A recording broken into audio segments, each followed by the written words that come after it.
A service of KIBMradio.com, the Internet's home for an all old-time radio.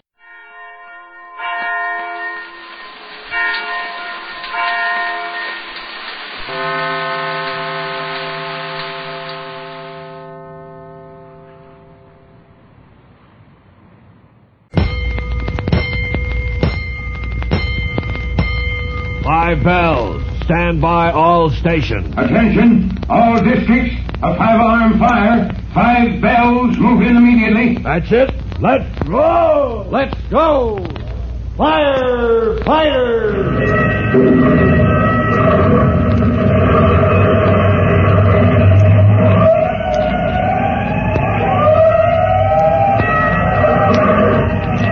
Presenting Firefighters, the true-to-life story of our unsung heroes who stand ready to ride by day or night against our most murderous enemy, the demon of fire.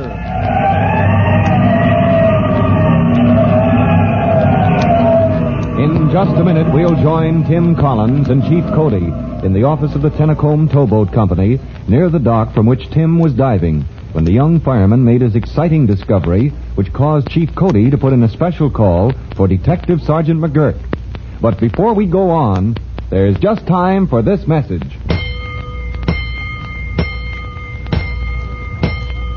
Let's go, firefighters. Let's go to the office of the Tennacombe Towboat Company, which the management has placed at the disposal of Chief Cody for his meeting with Detective Sergeant McGurk. On the floor of the office lies a soggy, mud-soaked bundle of cloth.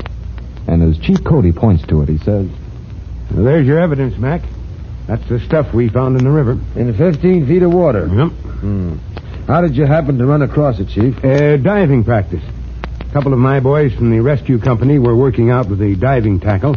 And Collins, that's the fellow we were teaching to dive, well, he stumbled across this bundle. Does it strike you it's odd he knew right where to pick it up?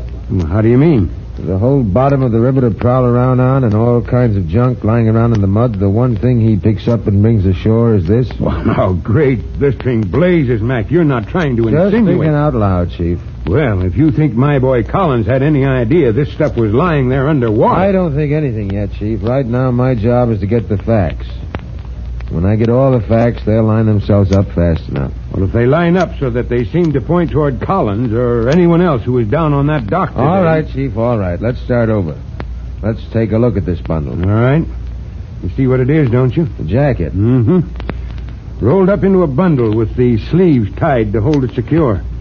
And inside... Now, don't rush me, Chief. We're still examining the outside. Well, what do you see besides mud from the river bottom? I'll see more when we've had this jacket cleaned and the particles we clean out of it sorted to separate the mud from other dust and stuff that might have been ground into the fabric. Dust and stuff? Particles that may tell us where this jacket has been, like a schoolroom picking up chalk dust or a coal yard picking up coal dust and so on. Oh, yeah, I see. And if you can get a line on the jacket's back history... Maybe we get a line on its owner. Something I can tell you right now. Huh? That's a nice piece of cloth, Chief Cody. A fine tweed, fairly new. Not the kind of jacket you'd throw in the river if you had a choice. Then whoever tossed it overboard was in a tight spot? Didn't have time to make a choice? That could be, Chief Cody. That well could be. Matter of fact, we may not have too much trouble tracing the owner of this jacket. You know already who it was? Not for sure. But a while back, we had a line on a fellow. A counterfeiter? Maybe. All we know is he was around when some queer money was passed. Oh, about a month ago, yes. I heard something about that. That's the case. I never heard how it turned out, Mac. It hasn't turned out. Not yet. What happened? Well, this fellow we mentioned, we had a tail on him. From information received, we knew he was a runner. You know, a messenger. For the gang? For the gang. Mm-hmm. And we counted on having him lead us to the printing plant where these fellows were turning out their phony bills. Matter of fact, we knew he was carrying a new set of plates at the plant one night. And you tailed him? Until he shook us off. He lost you, or you lost him for good? Or bad. Half an hour later, we picked him up and shook him down. No plates. Nothing to hold him on. Maybe he delivered those plates, Mac. We know he didn't. How do you know? From information received. Now, that's police business, Chief. No, he didn't deliver the plates at the printing plant. He stashed them somewhere. Then this find we made today. You haven't looked at the plates yet, Mac. They're still in this bundle. I put them back as soon as I saw what they were. You know, maybe... Maybe. Let's look. All right. Here. They'll slide out if you shake the coat. Now, don't get that mud... Yeah. There they are. Plates for printing phony money. How about it, Mac? Well. Hello, Stanislaus. These are the plates, all right, Chief. Sure as a fingerprint, you can tell what plate a piece of counterfeit money was printed from. And these are the ones that disappeared that night. Yeah, but now that you have them, how can they help your case? Well, finding them in this street coat helps us, Chief, because Stanislaus can't laugh off the fact that his coat and these plates were found in one and the same bundle. Oh, you'll be able to prove ownership of the coat? Never fear, we'll prove it all right. And, Chief. Yeah? On this deal, the police department owes the fire department a citation. You've cracked this case for us. Now, you can pass the credit along to the rescue company, McGurk. Sure. Though for a minute there, I thought you were going to try to accuse one of my boys of being involved in this. Well, just thinking out loud, Chief, that's all. Just wondering how your boys knew right where to go to pick up this hidden evidence. Well, I'll admit I'm glad the fire department is out of the picture. We know our business and you know yours, so we'll leave the police work to you, Sergeant McGurk. Don't worry, we'll take care of Stanislaus and his pals. Stanislaus, that's the fellow's name, Mac, the runner for the gang? Stanislaus Mushnosky, a bad egg if there ever... Mushnosky? Yeah. Yeah, what's the matter, Chief? Great blazing blisters. Maybe the fire department isn't clear of this case after all. Huh? My man Collins picked up those plates from the bottom of the river. But the fellow who was pumping air for the diving helmet was Private Mushnosky. Yeah. And he's waiting outside with Collins right now. Astounded at Chief Cody's announcement, Detective Sergeant McGurk makes a quick decision. He bundles the mud-soaked jacket and the plates for printing counterfeit money into a sheet of wrapping paper and then announces... Chief? Now, this looks like a tie-up of some kind. I want to see those men of yours at police headquarters. Yes, but, Mac, I know Mushnosky. He's been in the department for years with never a black mark. Besides... Come to think of it, his name is Gabriel. That's why he never uses it. They call him Mush. Mush, huh? Well, yeah, but it's Gabriel Mushnosky. So there's no chance. Oh, I know your man and Stanislaus aren't one and the same, Chief. But there's some connection. There must be. Brothers, cousins, maybe. Because you'll have to admit it. You know yourself, Mushnosky isn't a common name. No, of course it isn't. Well, I want those men at headquarters, Chief. Will you get them there? Well, all right, Mac. It's my duty, I guess. Thanks, Chief. I'll slip out the back way so I won't have to talk to them here. Maybe make them more watchful. Well, thanks for everything, Chief. Okay, Mac. Okay.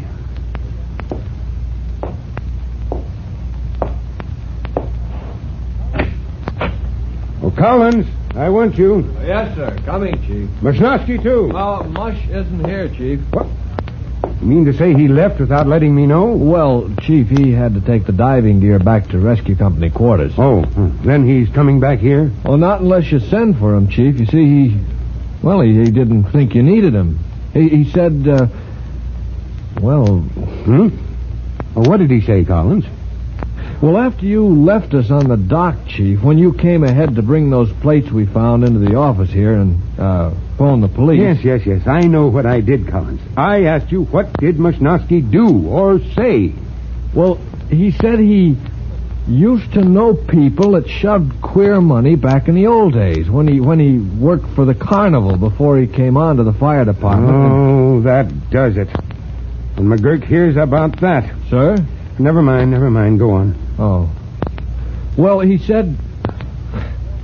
Gee, he seemed kind of depressed and down in the mouth about it, but he said he doesn't want anything to do with this case. He doesn't want to get mixed up in it. Oh, worse and worse. Go on. What else? Well, nothing, sir, except... Oh, yeah, he said... Well, you know how he talks. He said, I'm going home, kid. Police business. That's one thing I never get mixed up in. Not for nothing. Yeah. Well, Collins, this is police business. And it looks as if we're all going to be mixed up in it. Now, Chief Cody is busy enough with the normal business of firefighting. But when two men of his rescue company, Privates Gabriel Mushnosky and young Tim Collins, are under suspicion, that's when Chief Cody must move as fast as if he were rolling to command the fight against a general alarm. For Chief Cody's own investigation of this exciting case, listen to our next true-to-life episode of The Firefighters.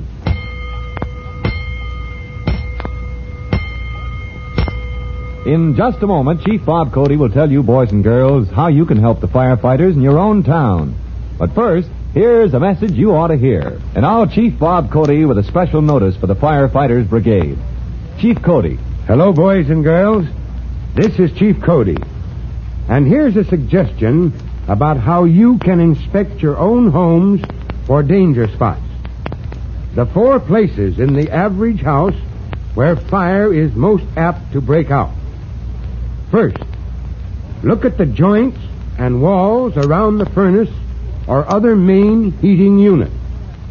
Now see if they are far enough away or well enough insulated so that these joints and walls around the heating unit do not offer a chance for fire to start.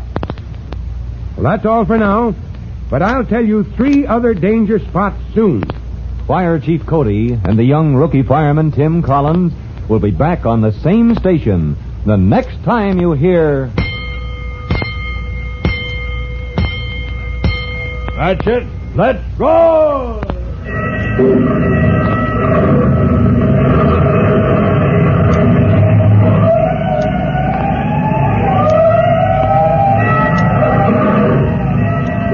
Let's go! Fire! Fire!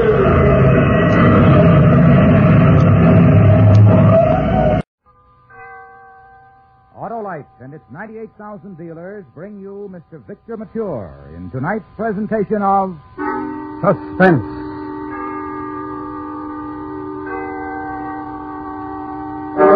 Tonight, Autolite presents a true story, the tragic and mysterious history of the most famous early California bandit, as told in The Love and Death of Joaquin Murieta. Our star, Mr. Victor Mature.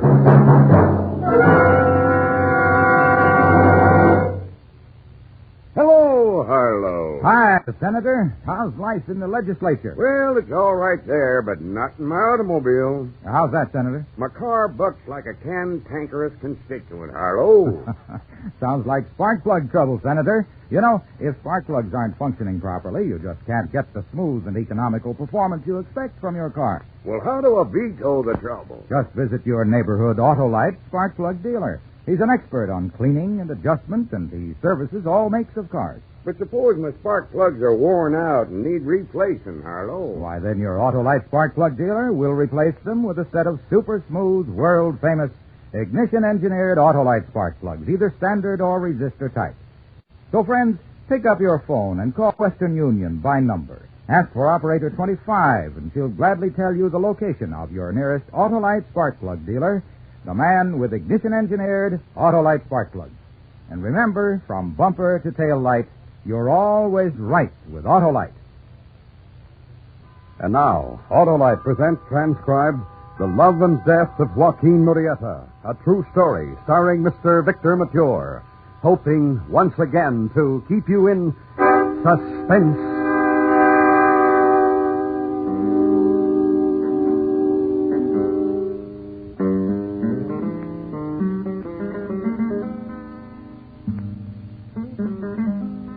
Whomever it may concern, I leave this letter to explain how, with justification, the son of a grandee in Mexico, the son of wealth and prestige and courtesy, can be turned into an outlaw and a killer.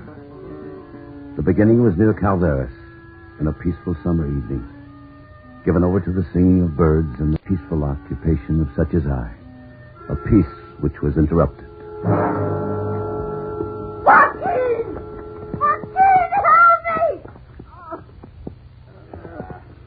She's gonna die. Now, let's get away from here. Joaquin! Help me! Help me, Joaquin! Joaquin, where are you? Joaquin! I need you. Come to me, Joaquin.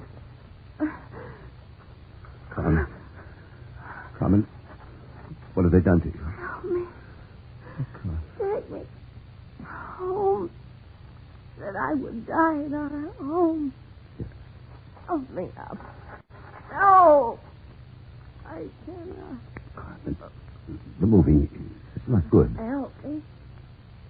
Help me.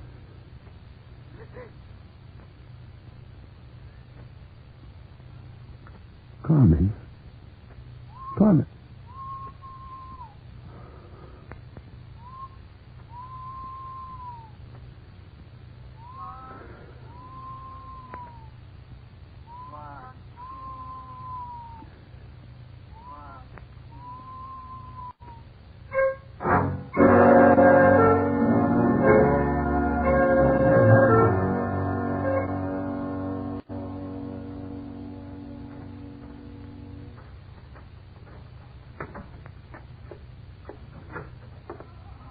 Joaquin, you were hurt, man.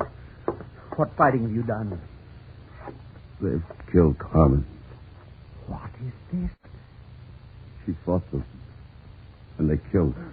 But why, man? For nothing. We were where we were. That is why. At our claim. I was working and they came. I recognized one. That O'Brien from downstream. He said to me, "We want this claim. You have no right to it." And I said to him, "Clearly, I have rights. All in California have rights. It's written down that way." But they left their horses, and O'Brien beat me for my words. Two of them holding me, and O'Brien with his fist and then his gun. In great brain. When I went down, it took me much time to get up. So much I don't know. But I heard Carmen calling me. Then I came to her. And they had hurt her. And she died. What did you do with her, Joaquin? First I cried with her until now my tears are gone. Then I swore to her that never would I rest until I avenged her. Avenge her? The life that will lead to? That is what you want, truly? Yes. More than anything. There is nothing else left. I know your feeling. I am with you, Joaquin. How did she die? By this knife. That of O'Brien. Yes. I remember him. Here it is. And I plan to return it. Joaquin, help me. Help me. Help me.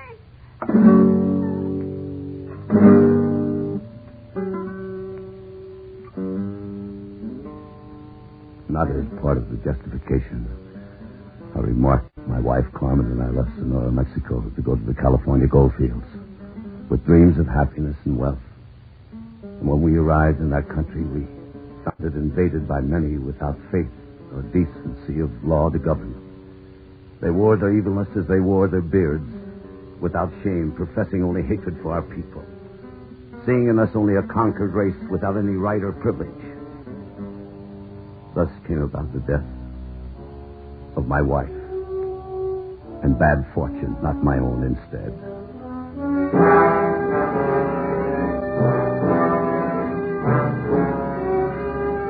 I believe that I died partly. The night she died fully. Part of my mind went with her.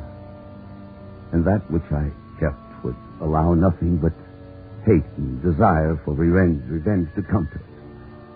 Later that same night on the road to the place where I was sleeping, I saw a figure riding toward me. This was the first time I was sure that that part of my mind had gone with Carmen. The moon was high and white. And when I saw this man was one of them, I knew it was O'Brien.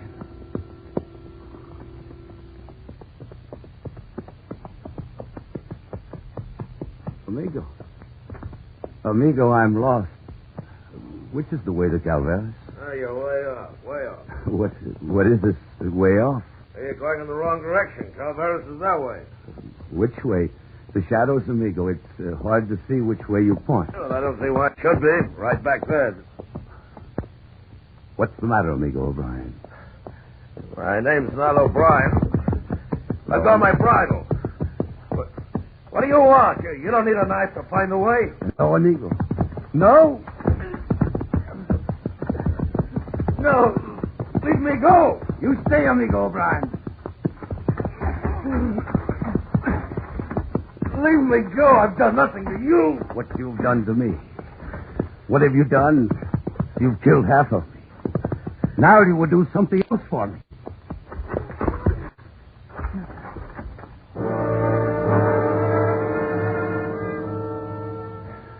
And then I looked at him. And with the moon right, I saw it was not O'Brien.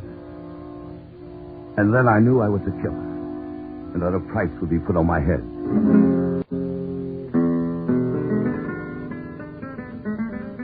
Those things were true. And I quickly drew around me those who had been hurt also, though none so deeply.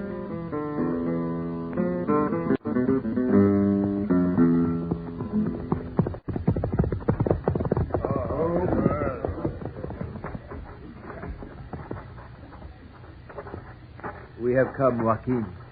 You were cautious. We never rode together until we were near this place. That's good. Who came with you?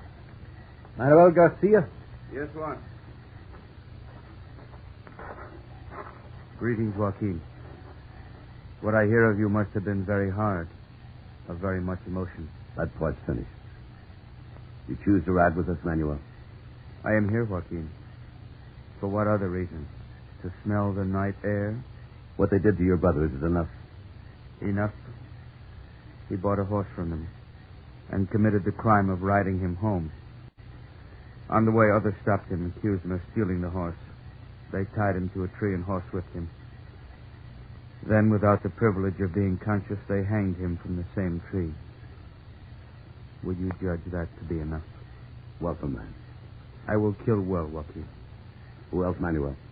Luis Guerra. Yes, Manuel. Here is one you do not know, Joaquin, but he is conditioned.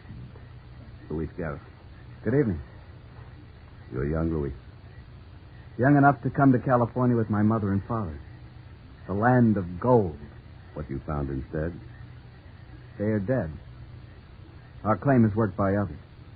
This is enough, boy. To ride with us? You are young, and none of us know how long we will ride or how long we will live. I saw them die. It was enough. Pedro Gonzalez and Fernando Fuentes.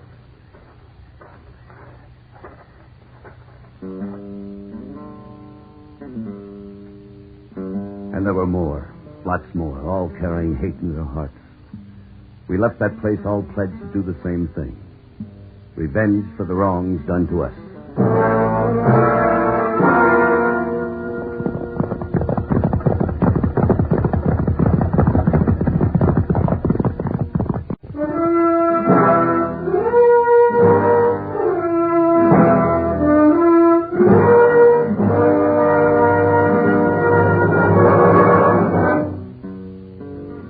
Autolite is bringing you Mr. Victor Mature in The Love and Death of Joaquin Murieta. Tonight's presentation in radio's outstanding theater of thrills, Suspense.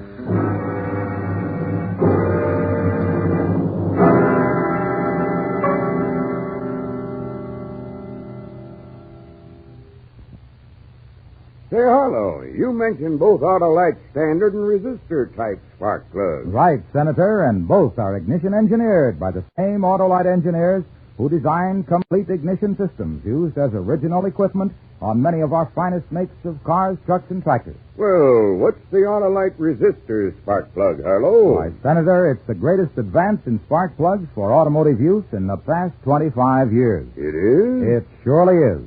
The built-in Autolite resistor makes possible such amazing advantages as double spark plug life, smoother engine performance, and quick start.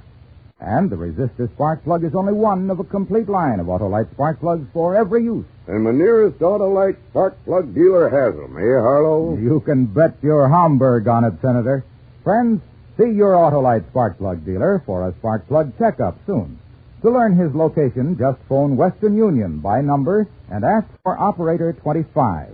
And remember, from bumper to tail light, you're always right with Autolite. And now, Autolite brings back to our Hollywood soundstage Mr. Victor Mature in Elliot Lewis's production of The Love and Death of Joaquin Murieta, a true story well calculated to keep you in suspense.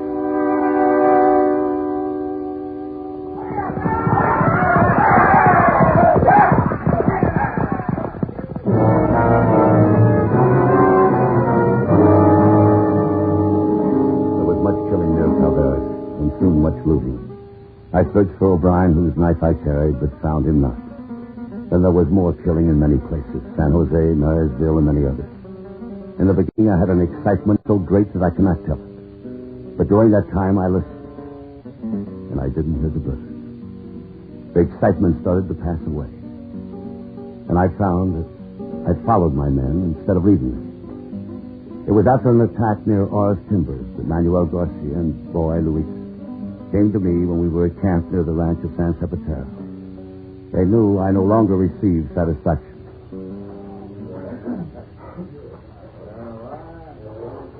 What is it, Joaquin?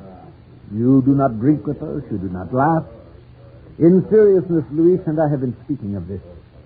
You're not like before. In the raids, you only watch. You do not fight. There's nothing. I have good men. And a leader who listens for the call of a bird. There has been talk of this. Let them think what they wish. What is it, Joaquin? We are your friends. Tell us. Look, I have no stomach for it anymore. For what, man? For all the killing. This I hear from you? You who brought us together? Who was something very barbarous in the beginning? Was something very brave in the beginning? Yes, Juan. From that one you hear all this. I'm going back to Calveras. Oh, yes. To listen for the birds? Or to fight the posse that was so cowardly as to drive us away? My mind is set. Back to Calveras? Why? Is it truly the bird? Joaquin? In this, to me, there is something more personal and terrible. More than to any of you. In the beginning, it was part of me. Yes, call it the bird. But now this general killing, one camp then another. To me, it only builds a reputation for our people that's not good. There is much gold that builds too. It has a reputation. I didn't start for gold. I started to kill a man, and I haven't found him. You found many. None who is personal. And that I don't like. The O'Brien, whose knife you carry. Yes, O'Brien. If I could go back and find him, then I would join you again. You go alone? That is not my choice. One to go with me. If your mind is set, I will go. There's a smaller price on Luis's head. He's not known so well. I'll go, Joaquin. If that is what you want. Thanks, Luis. I waited many weeks so that I would not have to ask you. If I had known, Joaquin. Thanks.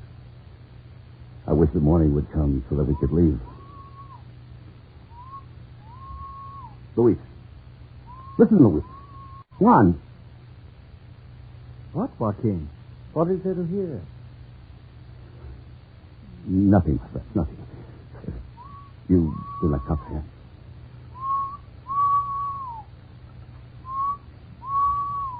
I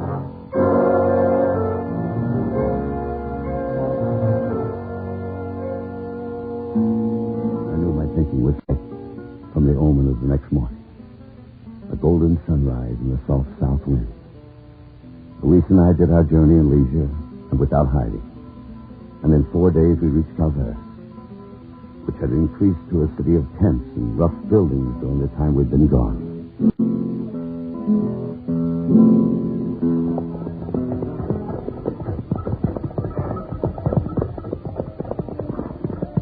This place has missed us. We had it burned to the ground. Perhaps we'll come back someday. I hope so. For now, look around for anyone who seems to recognize us. I am looking, my friend. But for anyone who would not know Joaquin Murieta. The town is filled with strangers.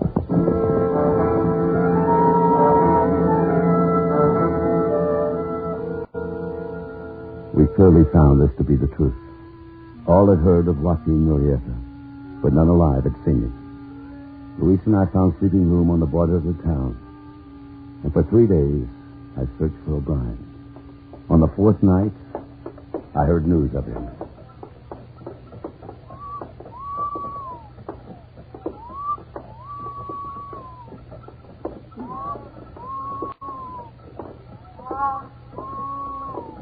Luis. Wait. Yes? Luis. We'll go have a drink in this place. Come.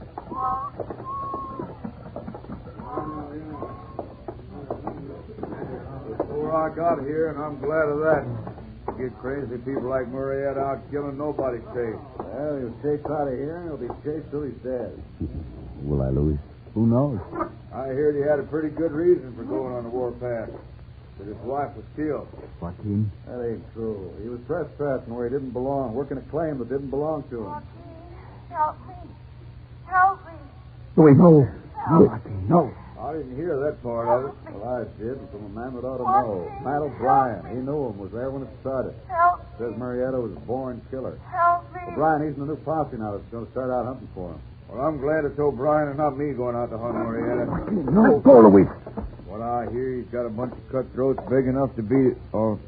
Buenas noches, senor. What an intrusion. I heard you speak of 2 things close to me. Well? This Matt O'Brien, who is a friend of mine, and the other is Joaquin Murieta. What about Murieta? I've just come from the south, and I heard where this Murieta is. I would like to tell Senor O'Brien. Well, there's a price on Murieta's head. Why should you want to help somebody else get it? Senor, I am of the same people, and I don't sell my people. Murieta, he was sent crazy by what happened. The rest of us are not crazy. Where'd you hear he was? To the ranch San Cipriano. You know where? See, but I tell only Senor O'Brien.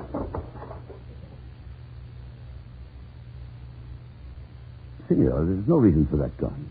How do I know who you are? You all look the same. Come on, Sam, keep him covered with me. Take a chance. Yeah. All right. You want to go to Matt O'Brien, do you? Si, senor. Then Sam and me will take you. Go on.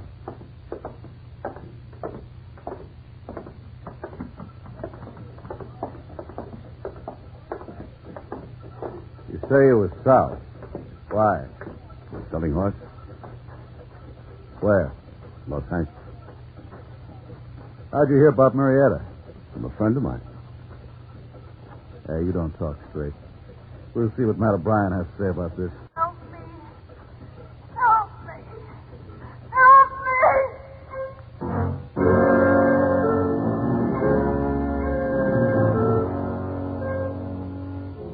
It was a rare situation with many possibilities. I'd seen Louis slipping away when I went to the table to these men, and I knew clearly that he would come to my aid if he could.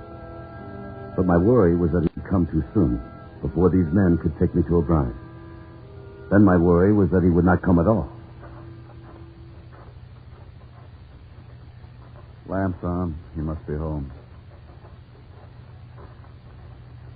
Hey, what?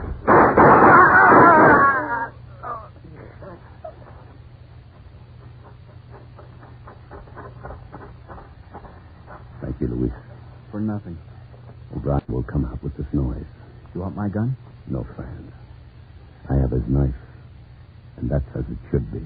Oh, what's the matter? There. Stay here, Luis. What happened? Help me. Help me. There's been some trouble, senor. Help me. What was they shooting for? Some men, they took my gold, senor. I'm shocked. Get out of those shadows where I can see you. Si, senor, but don't shoot. Keep coming. Si, senor. Murieta!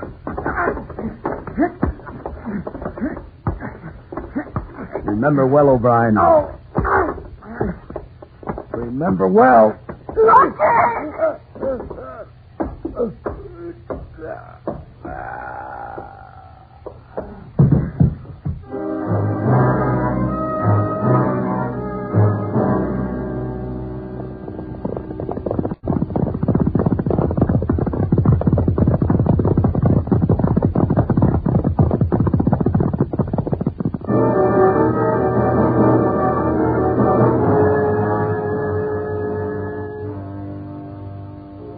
From that moment to this, Luis and I have been only a jump in front of the posse. But last night, we heard them ride by as we lay hidden. And all this day, we have heard or seen nothing. We've rested, feeling safe. And I've used the time for the writing of this history, which now is ended. I know the debt can never be paid. There is no way ever to avenge Carmen's death fully. But I've done my best. But now I've had enough.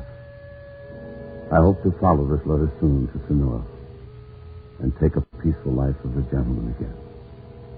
My loss will never be... What is...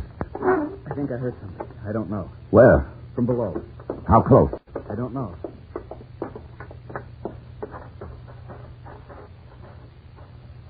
There. Look, a horseman. Won't we ever stop running? Come on. Luis, up us. Look. This is no good, man. That way, Luis. Then towards the grove. Wait. They're there, too. What did this day of rest do to us?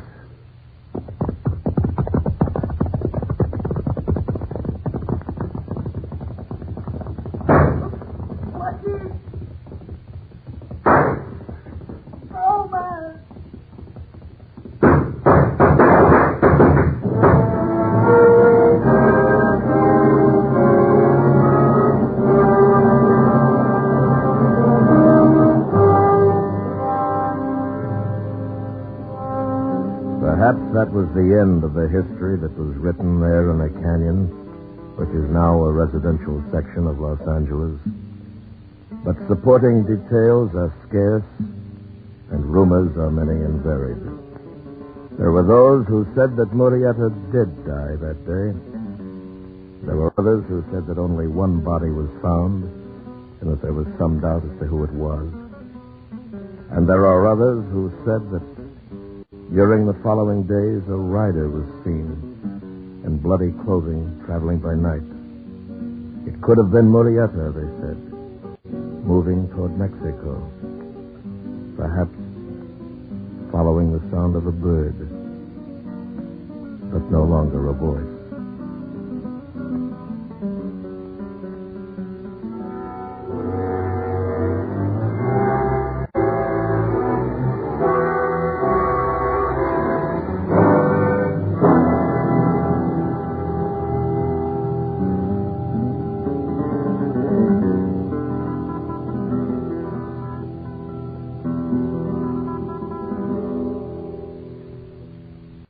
Suspense, presented by Autolite. Tonight's star, Mr. Victor Mature. This is Harlow Wilcox again, speaking for Autolite, the world's largest independent manufacturer of automotive electrical equipment. Autolite is proud to serve the greatest names in the industry. That's why during these early months of 53, the Autolite family joins together in saluting the leading car manufacturers who install Autolite products as original equipment. Our Autolite family is made up of the nearly 30,000 men and women in 28 great Autolite plants from coast to coast and in still other Autolite plants in many foreign countries.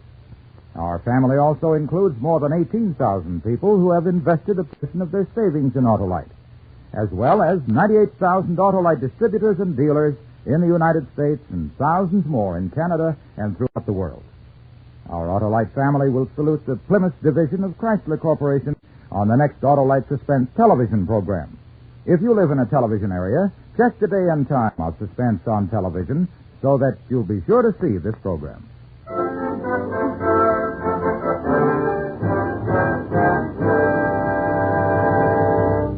Next week, the Roaring Twenties and the violent people who occupied them. As with song and story, we tell about St. James Infirmary. Our star, Miss Rosemary Clooney. That's next week on Suspense.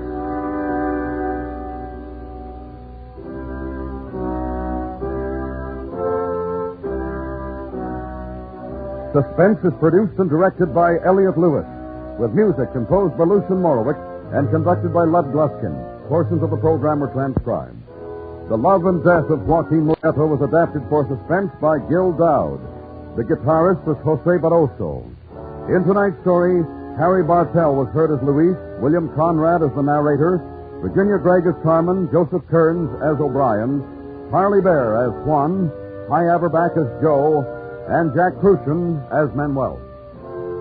Victor Mature appeared by arrangement with 20th Century Fox, producers of Taxi, starring Dan Daly. And remember next week, Miss Rosemary Clooney in St. James Infirmary. Tonight, Autolite is pleased to congratulate the Boy Scouts of America and their leaders on their 43rd year of guiding boys to a future of fine citizenship. This is the CBS Radio Network. Lights out, everybody.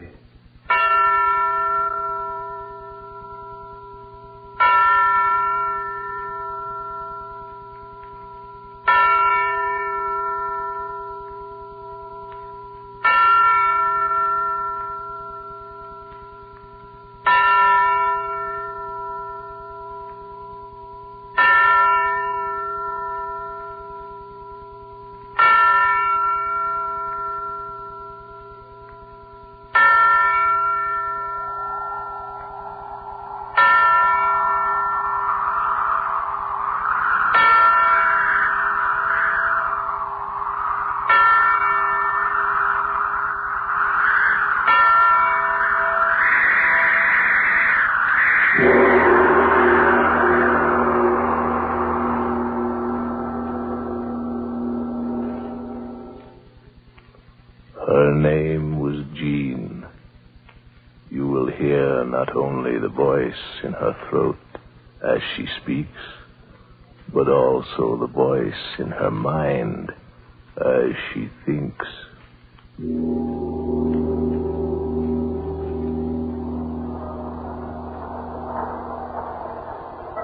This way, girls, this way. We're going to visit the Louvre now. A treasure house of culture, the very pearl of your visit to Paris.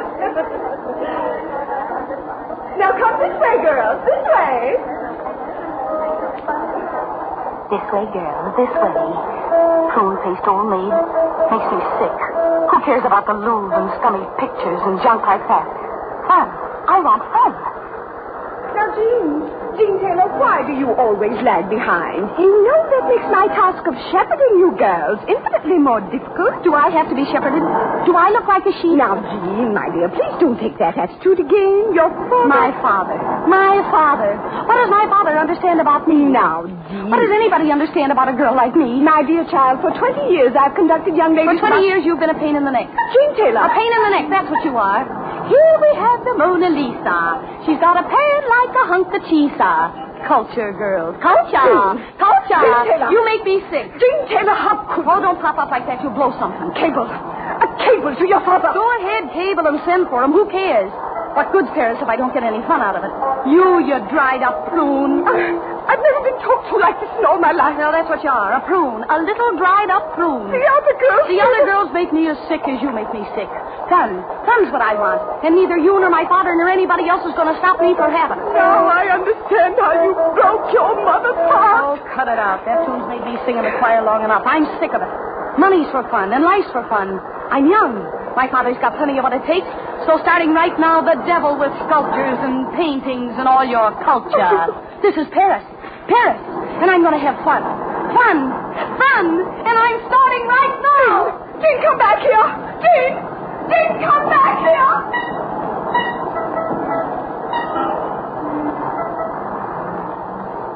Chasing after me. Never catch up with me. Dried old prune. Fun. Fun. Paris, full of fun. Free now. Yeah, I'm free now. Until she cables father. Get all the fun I can while I'm free. Nobody knows me here. Get away with anything. Anything. Old prune face. Lost in the crowd. All this is swell being alone. Man looking at me. Ooh, I can only talk French. Fun. I gotta hear fun. Step over to the window. Stand there looking in. Someone might talk to me. Someone might. I beg your pardon. Do forgive me for startling you. I'm not startled. Aren't you Gene Taylor from New York? Well, yes, I am. Well, this is a coincidence. Sam Edwards, the name. I know you? Not exactly. I know your father. Oh. He often spoke to me of you. His favorite daughter, aren't you? Am I? I get it. Sort of holds you down, doesn't he? You mean he tries to? Well, I can see he isn't very successful now, is he? Oh, I do all right. Alone? Certainly. Going someplace in particular? Why? Why not go places with me? Been to my father's. What'd you say? Nothing. I wish you would say something. For instance, that you'd like to have me show you Paris. The real Paris. Real Paris? Of course. The Paris the tourists never get to see. The Paris you read about. A living, lusty Paris. You go with me? Oh, mister, I'd love it. Excellent, excellent. Shall we go? You really mean the real Paris? Pure and unadulterated. And not so pure. Mister, you're the answer to a maiden's prayer. Yeah.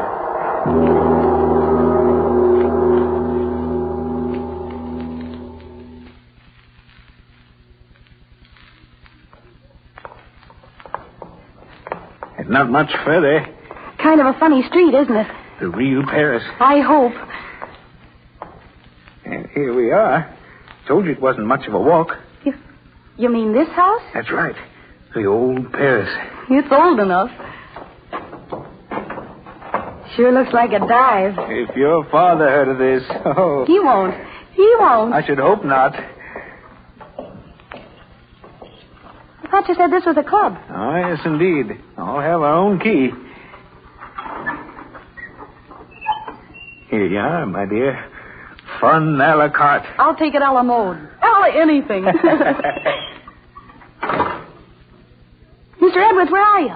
Just closing the door. All right, this way, my dear. Say, how about some lights? How about it? In here, plenty of lights. I thought you said there'd be a swing band. I don't hear anything. Oh, not so impatient, all in good time. Step in here. It better be good. It will be. Say, there's nothing in here. What? Mr. Edwards, locking the door. Say, what's the idea? It seems like a good idea. I said, what's the idea? And I said it seems like a good idea. You lied to me. I'm an opportunist. And show me the etchings. Got plenty of insides, huh, kid? I'm not a kid. And if you think you can get away with anything, you're crazier than you look. Am I? You said you were a friend of my father's. I am. I am indeed a friend of his money. What? Money. You little sap. You don't think I'm interested in you? Don't you talk to me like that.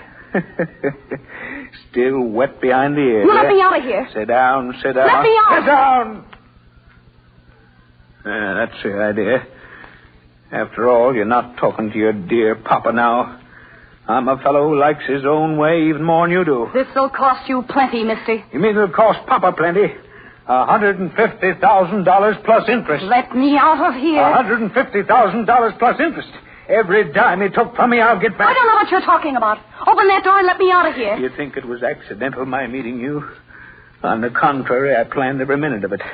I knew exactly what you've been doing ever since you stepped foot in Paris. Why shouldn't I know? I've been waiting for this. He took my money, that father of yours, and now he'll give it back. They know where I am. They'll find me. Winkle doesn't know where you are. You saw to that. You know? I just told you I made it my business to know. Yeah, he'll give me back my $150,000, that father of yours. You can't keep me here. On the contrary, I can do nothing else. I waited 2 years for a chance like this. Yeah, 2 years. Because I knew sooner or later you'd be alone. You. The only way I could get him to give me back my money. Well, now I've got you. The whole 19 spoiled year. Not afraid. Why should I be? He's old. I'm smarter than he is. I'm not afraid of him. What's he talking about, my father? $150,000. Father stole it from him. Maybe he did. What do I care? He can't keep me here. I gotta get out. I'm smarter than he is. Candlestick on table. Gotta get him to turn his back. That's it. Turn his back. Grab candlestick. Mr. Edwards, look. Behind you. What? Nothing at all, except this. What? Candlestick?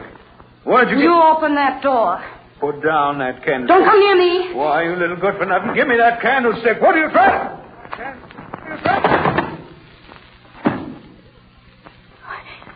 did I do? Hit him so hard. Candlestick heavy in my hand. Drop it. He's lying there so still. Maybe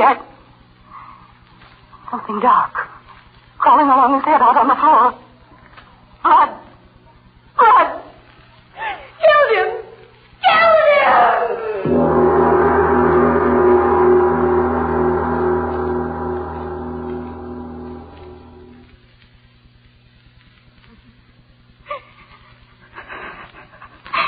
Gotta get out of here.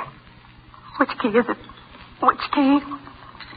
I can't find the right one. Which is it? I've got to get out of here. Blood pouring out of him. I'll go crazy. My head. I'm all mixed up. This is the door we came in. It is. But why won't the keys? I got to get out of here. I killed a man. I got to get out. Wind. Where? In the shadows. Another door. Open. I will get out. I will. Steps going down. So dark. Killed a man. Get away. Back to hotel. No one will know. Ever. Dark. I don't know. Water. Basement floor covered with water. Can't get out. Have to go up there. Find another way out. Go up there again. Must be another way out up there. The door. Shut. Wind blew it shut. Oh, I can't open it. Can't. I gotta get out. I got to. Go down again. See if water's deep. Wade through water if it isn't deep.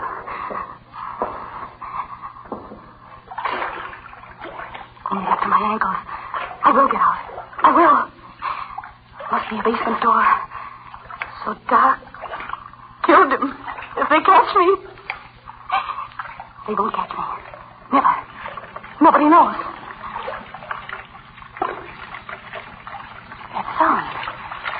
Running water. Further this way. I wonder why. Get out of here. No one will know. Can't know. No one saw me come in. Sound of water so loud. I wonder what...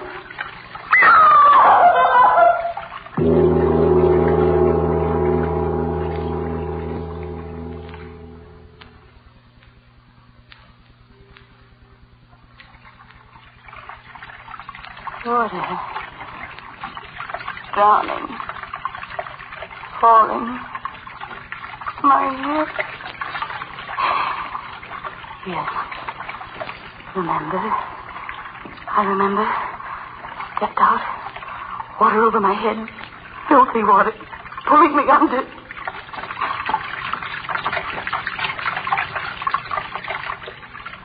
I hear it. Yet no water here. So dark. Where am I? Where? Gotta get out of here. Gotta get out. Stand up. Oh.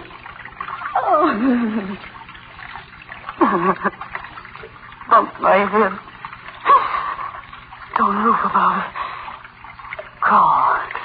Crawl out of here.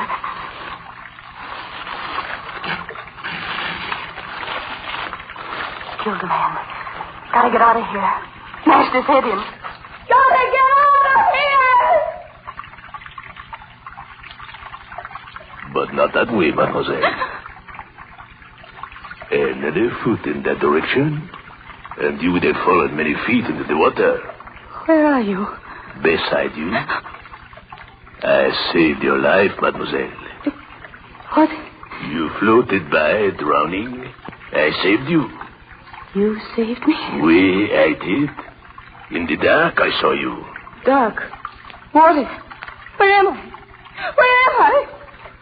You do not know? Where am I?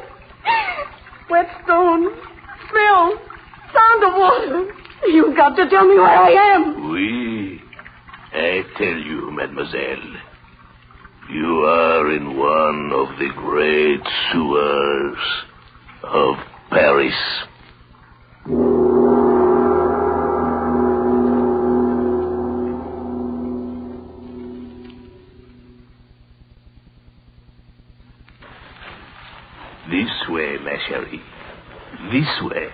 What's the matter with you? Do you have to walk so fast? But I walk slowly, mademoiselle. So dark. Haven't you even got one match? I see quite well, mademoiselle. If you will follow me. And then walk slower. You're just a shadowy something. Walk slower, I tell you. I am a busy man, mademoiselle. You fool. Don't you understand? The quicker you get me out of here, the more I'll pay you. I'll give you more than you make in a year. The sewers run beneath the streets like fingers of outstretched hands. Some of these tunnels are so old that all the world has forgotten them. There's no water here. Oui. That is true. Abandon this one. How much further? A step, merely a step. You said that half an hour ago. Turn here. Turn here, Up the steps. Turn, and here we are. What are you talking about? It's still dark. We're still underground. We are here. What are you talking about? My workroom. Workroom? Who cares about your workroom? Out of here. You said you'd get me out of here. No, mademoiselle. I take you away from the water. Here. But I want to get out. Out where there's decent air. Out where there's light. Do you hear me? You've got to get me out of here. Oh, no. No? Whoever meets old Louis down here stays here.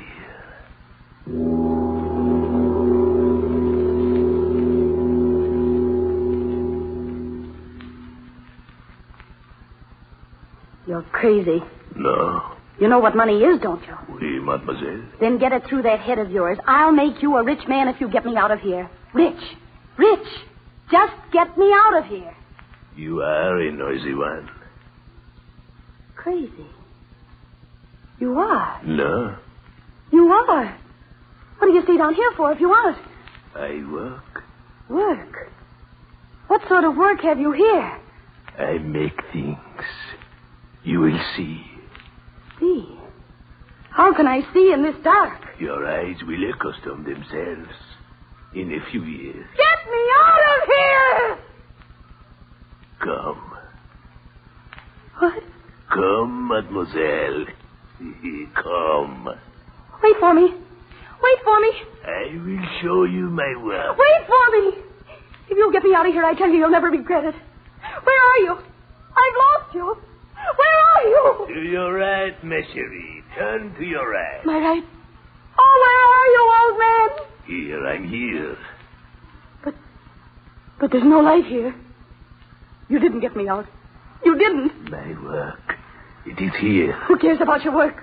Get me out of here where there's light. Light? Oui. I will make light. I'm not afraid. I've never been afraid of the dark. Just want to see where I'm going, that's all. Hurry. Hurry up with the light. Oui. I bring you light. Miserable little kerosene lamp. Haven't you got anything stronger than that? My work. Oui. Now you will see my work. This way, mademoiselle. This way. You crazy old fool. Who cares about anything but getting out of here? Will you get it through your head? Money. I'll give you plenty of it. Just show me the way out of this place. Do you want me to go as crazy as you are? Here, ma chérie. This is the place. My wonderful workshop. So quiet. Always quiet.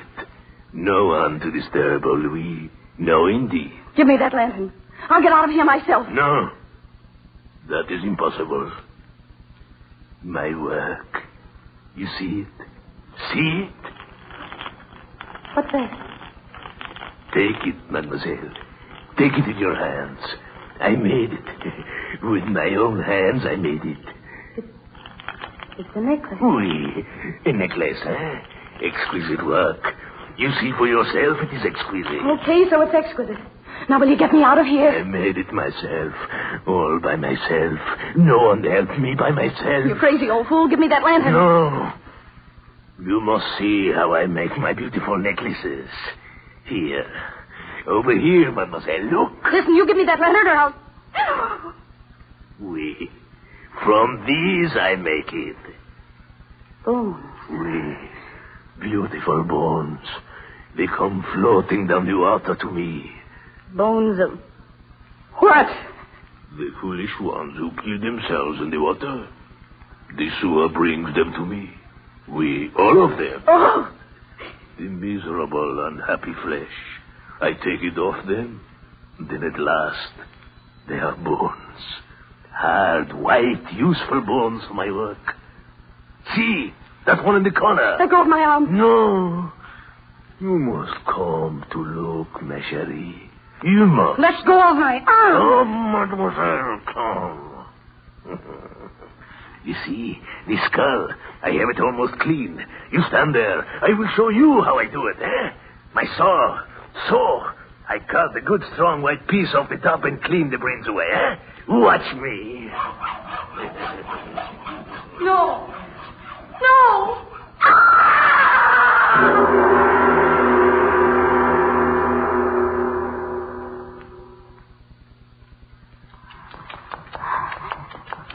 Get away. Gotta get away. Hasten me. Old man. Can't run as fast as I can. Get away. Just get away, that's all. Sawing that skull. Dead man. I killed a man. Mademoiselle! Now after me. Get away. We'll get away. Nightmare. Gotta get out. So dark. I gotta get the light. I'll go crazy if I don't get the light.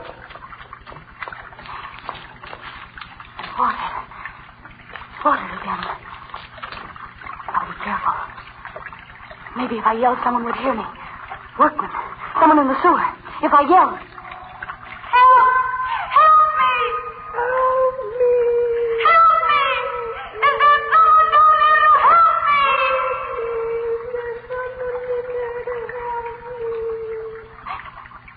Echo. Only Echo talking back to me. Oh, if only someone was here to get me out of here. Someone. I am here, mademoiselle. Why did you want to run away from me?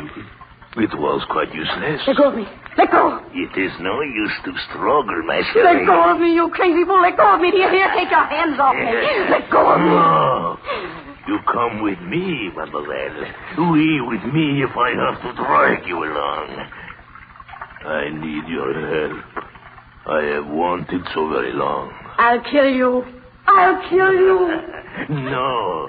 You see, you cannot reach me, mademoiselle. I twist your arm so. Oh, my arm. Yeah. Now you will do as I say. You will come quietly, eh? Oui, ma chérie. You will help me too. Always help me. There is so much work to do.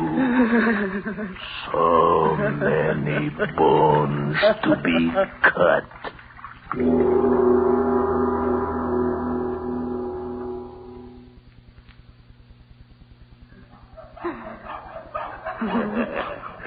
You are doing very well, mademoiselle. Oui, very well indeed. Stop! Stop! Fool! That is not the way to cut. Crosswise, crosswise! Crosswise? If you cut the other way, the bones will split. Splinters are not good for my work. Well, now you will try it again, eh, ma chérie? Oh, that is right, eh? That one, ma chérie, has long bones, did he not, eh? I remember the day I fished him under the water. Still alive he was. But I fixed that. Oui, I fixed it. He must have been like you. Rich, willful, no good for anything or anybody in life. But in death, oui, now he will be useful, eh? Keep sawing! Keep sawing! There is so much work to do, ma chérie. What was I saying? About the bones, oui. Look about, ma chérie. Chains and chains of pretty necklaces. I made them all myself. All myself. Everyone. lacy strings they are, such beauty. Stop! Stop, I tell you! You hear it? You hear it? I ask you, you did not hear it? Come quickly. We have work to do. Come. Oh, no. Must I drag you after me always, huh? Come. Another one. Just in time to... Quickly. Come quickly. Hurting me. Then come quickly. Yeah. Your eyes can see in the dark now as well as mine, eh? I train you. Louis train you well, huh? Such a short time and you are doing so very well, huh? You saw the bones into pieces almost as well as I do myself, huh? My Sherry, it is good to have a woman around. We'll make this place a fairyland of necklace, huh? So many of them, they will be like clouds above us, huh? Quickly, move more quickly. Don't hurt me. I must say you have changed quite nicely. So docile. Quiet tears now, where before you were so noisy. Before you were another rich one, good for nothing but for trouble, huh? Now you do my work for me. That is the way it should be, my Sherry. Here we are. The water runs quite strongly here, doesn't it, huh? The largest sewer of them all. To bring me more white ones for my work. See! There it comes, another one. Another one who tried to take his life, huh? I always know when one is coming. Mon Dieu, he's a big one, huh? Strong bones he'll have. Cut him. Help me lift him out. Help me lift me, he's a big one. He's still alive. He's alive, I see.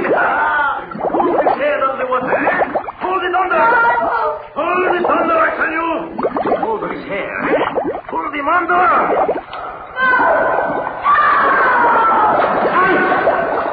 Woman! Why did you lump in the water? Woman, come back! The water is taking you away from me. Woman! Come back!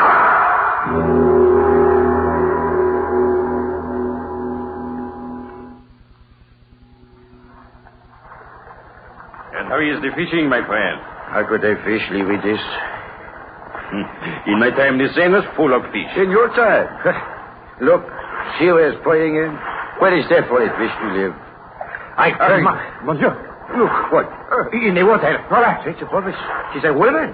The current will take her right by us. Hold on to my arm. I'll get you. Hold on. Oh, not too far. Oh, you will fall in. A little more.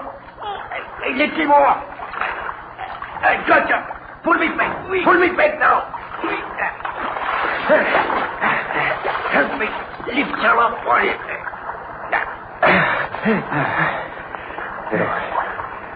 So, another one, I suppose, who found life too bitter. We, poor old women, must have had a long, miserable life.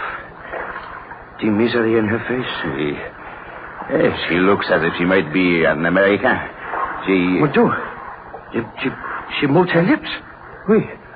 Old woman, what is it? What are you saying? What?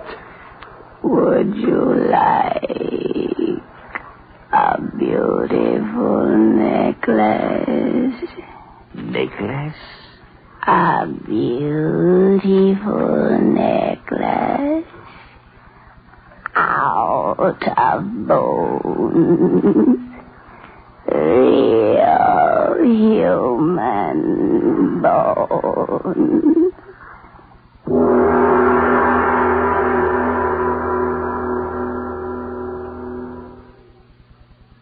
Lights Out, written especially for radio by Arch Oboler, comes to you each Wednesday from our Chicago studios.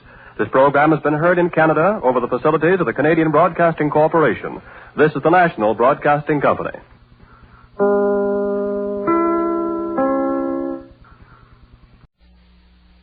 The Whistler.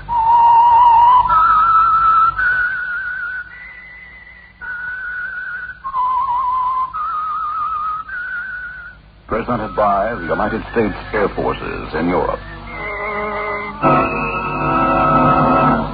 I am the Whistler, and I know many things, for I walk by night. I know many strange tales hidden in the hearts of men and women who have stepped into the shadows. Yes, I know the nameless terrors of which they dare not speak. Tonight, it's the Whistler's strange story, the Havana Lee.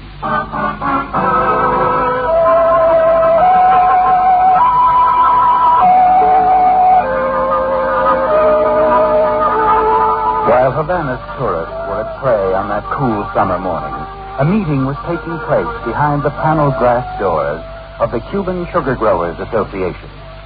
To Clifford Fargo, a handsome man in his early 30s, it was no ordinary meeting of the plantation owners, because Cliff knew that a light hung in the balance. And then, at last, the board has examined the books, Mr. Fargo, and has heard the auditor's report.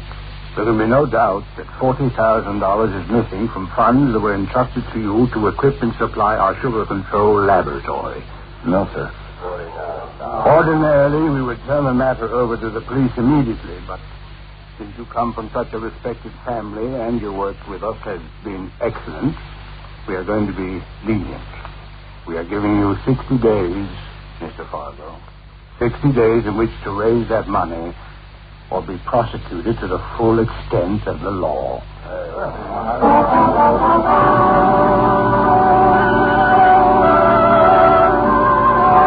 It all started so innocently, didn't it, Cliff? With a few turns of the roulette wheel as you tried to keep up with the playboys of Havana's international set. And now you face disgrace and jail. Your mind whirls like a dynamo as you seek a way out. And then you try to escape your own thoughts, as you've managed to do on other occasions, by going fishing. You hire Jose and his two-masted scow, don't you, Chris? And leave for a weekend cruise down the Caribbean. It turns out to be a very important move, doesn't it? As late Sunday night, you're heading back to harbor.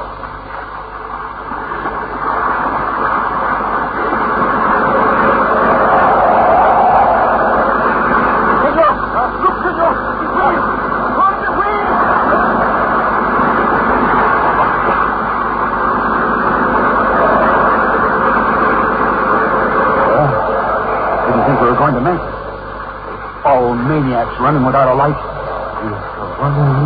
What'd you say, Jose?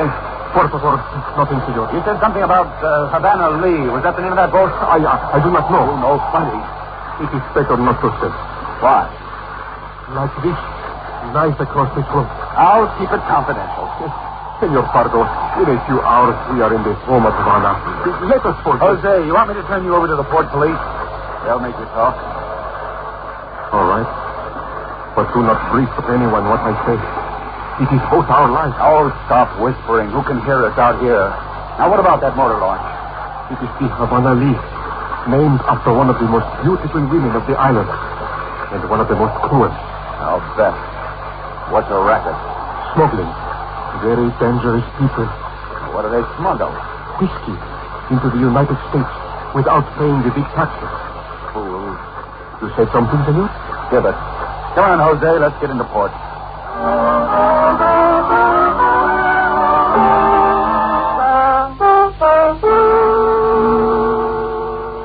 Look, mister, the waiter tells me you've been asking after Havana Lee. What for? Business. Quit stalling. I got high blood pressure. I don't like being annoyed. I'll discuss my business with Miss Lee. Who are you? My name's Fargo. Cliff Fargo. I work as a chemist. But I came here to talk directly to Miss Lee. She's busy. You can tell for me she's also a little stupid. That's not a very nice thing to say. Huh? How do you do, Mr. Fargo? Oh. So you're Havana Lee. You are beautiful. In other words, beautiful but dumb. Oh, that's not quite what I meant. What did you mean, Mr. Fargo? Well, I'd rather discuss it in private. George is my partner. It's quite all right. Let's stop stalling around. Get to the point. As I understand it, you run that motor launch of yours to Florida loaded with liquor. Now, I consider it a rather risky and stupid smuggling operation. Sit down, Fargo. Yes, I don't mind if I do.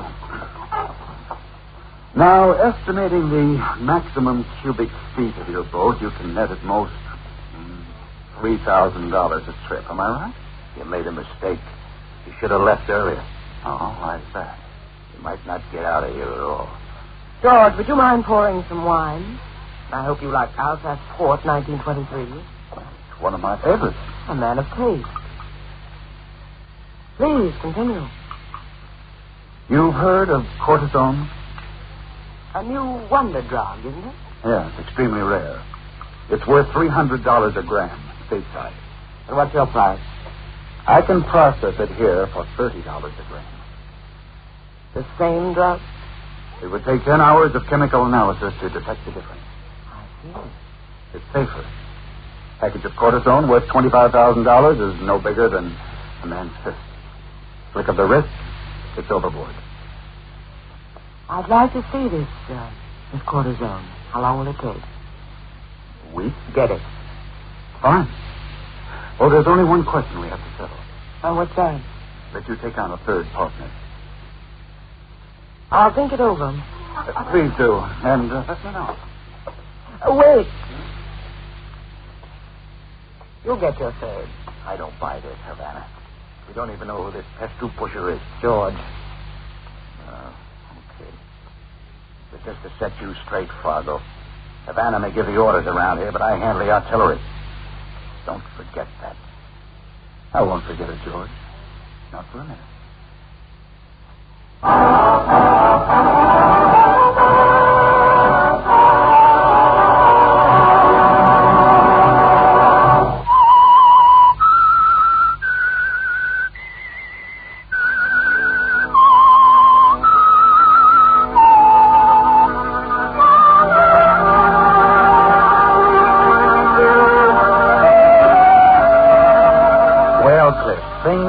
Better, don't they?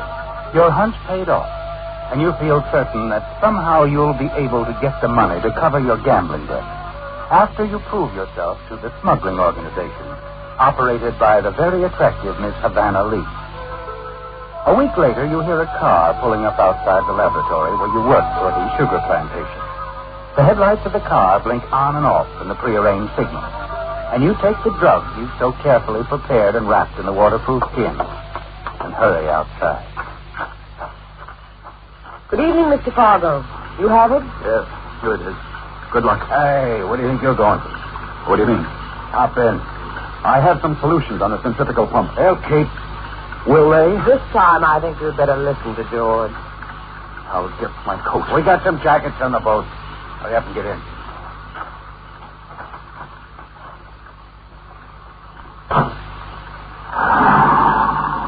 I don't understand this, Havana. Well, it's simple, really. Since you're sharing the profit, we thought it only fair you share the risk. That wasn't our agreement. It is now. So, this is your idea. Yeah. If this is a trap you're springing, I want you around so I can put a 45 against your back and pull the trigger.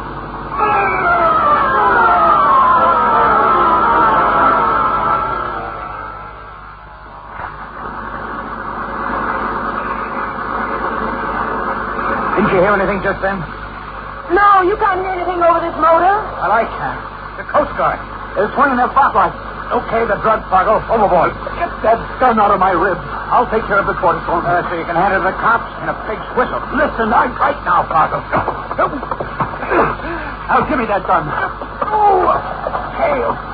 Now, get below deck. So it is a trap. Keep quiet and do as I say. We've got about a minute before they pull alongside. I'm not helping you. Don't be stupid. I'm not giving $25,000 away without a fight. I'll tie this cortisone to the anchor cable while I get the anchor overboard. Tie it with what? Use this wire. Overboard with George's gun. He'll want to find me that. Oh, this fool anchor won't budge. Yeah.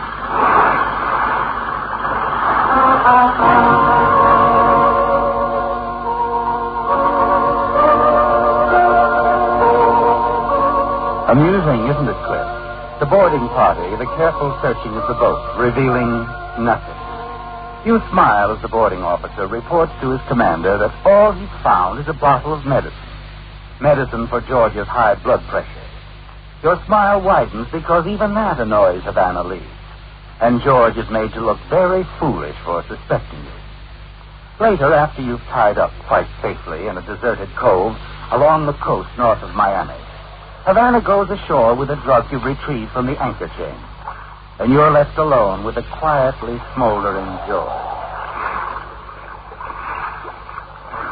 Got the lunch, George? No. Oh, why don't you forget it? I don't want it. I'm going to tell you something, smart boy. I'm all ears. I just decided I don't like you for a partner. Well, exactly what are you telling me, George? I don't want to see you around again, Fargo. If I do, I'll get you killed. Oh, you can't be serious. No? Okay, Fargo. Find out for yourself.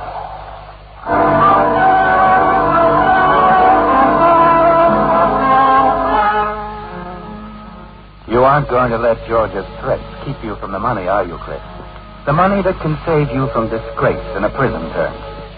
When Havana comes back on board, you decide to play for the highest stakes, don't you? But you have to act quickly and carefully. And so with George on deck at the helm, sending the speedboat full throttle back to Cuba, you and Havana sit in the hold under the shadows of a swinging lantern. You decide that this is your chance. Thank you for all you did tonight. You're welcome. But at the moment, I'm only interested in the payoff. Is that really all? I thought you said that. Well, that I was a beautiful woman. You are? Fine. Well, you can talk about money. Most men would give a fortune to be in your position. Havana, you've got a decision to make. Yes, I know, George. He is becoming troublesome. Back and wait. Come closer. No, thanks. What's the matter? I don't want to fall in love with you. Why not? I'd be at your mercy. You prefer it the other way around. That's right. The man's world. We'll see. You come in. No. What about George? Well, what do you suggest? It'll have to be good, or one of his gunman sections will be out looking for him. That medicine for his high blood pressure. It's an interesting drug. Small doses, it thins the blood. An overdose, however, is quite deadly. Oh, not here, Cliff. As good a place as any. But the body here. It won't hit him for 4 or 5 hours. By that time, he'll be home in bed. An accidental overdose happens all the time. And what do we do? Pour it down his throat? I'm going to spell him at the wheel. Before he gets down here, pour 3 tablespoons into his coffee. Well? All right. You know what you're doing. Good. Come here, darling. Oh, yeah.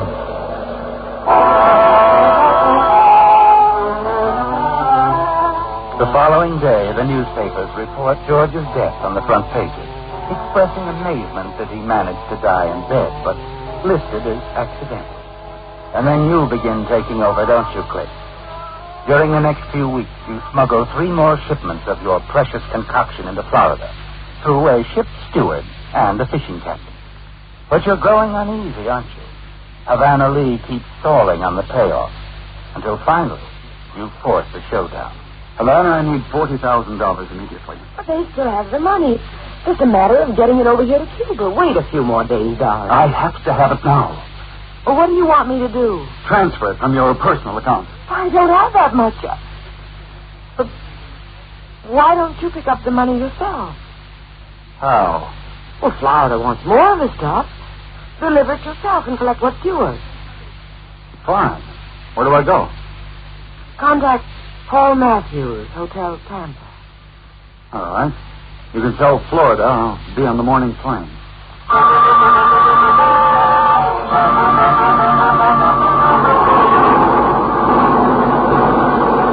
At Florida Customs, you have the drugs hidden inside of a tobacco pouch in your coat pocket, don't you, Cliff? You feel certain to get through an ordinary customs line, but a rather ominous-looking man waiting behind the regular customs officer worries you, and you decide to play it safe. As you wait, you turn to a friendly old gentleman who sat next to you on the plane.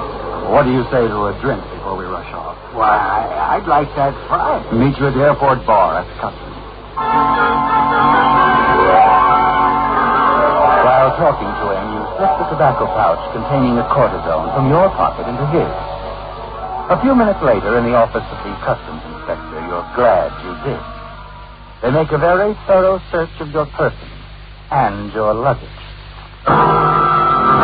They were tipped off, weren't they, Cliff? The search was too complete. You make certain you don't run into the old man you agreed to meet in the bar. Instead, you rush to a phone booth and call the Tampa Hotel. You're not surprised when the desk clerk tells you that no one by the name of Matthews is listed as a guest. Now you're certain, aren't you, Cliff? You take the next plane back to Havana. Arrive there an hour later, about 3 in the afternoon. You pick up your car at the airport and drive directly to Havana Lee's home.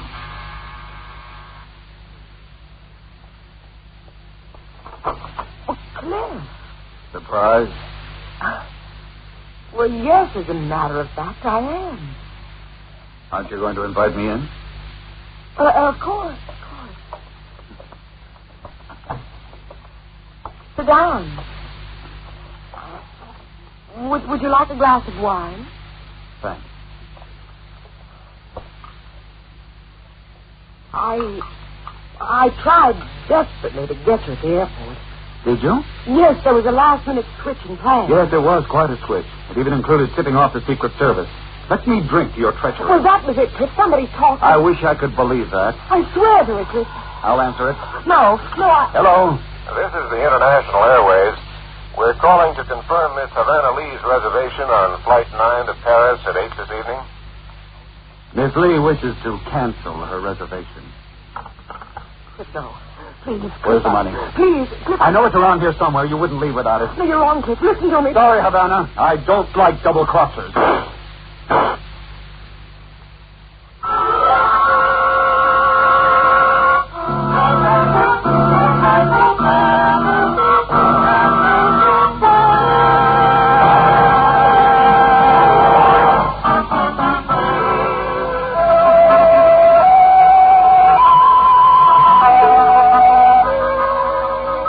As you were sure you would, you found the money in one of Havana's suitcases in the bedroom. Far more than you expected. $100,000 in small denominations. You put the money in your briefcase, hurry to your car, and drive through the back roads to your laboratory, where you hide your briefcase behind a row of test tube shelves. Tomorrow, you'll repay the sugar company the $40,000 you stole, and take the rest of Havana's money to leave the country and establish yourself somewhere in the United States.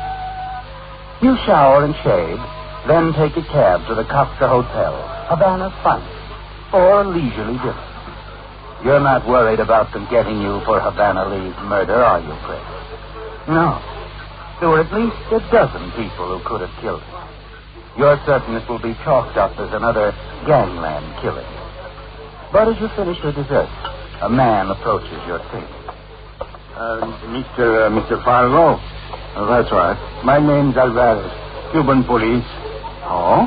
I would like to ask you a few questions about the smuggling of adulterated cortisone out of Cuba into the United States.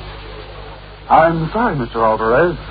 To convict a smuggler, you have to catch him in the act with the goods.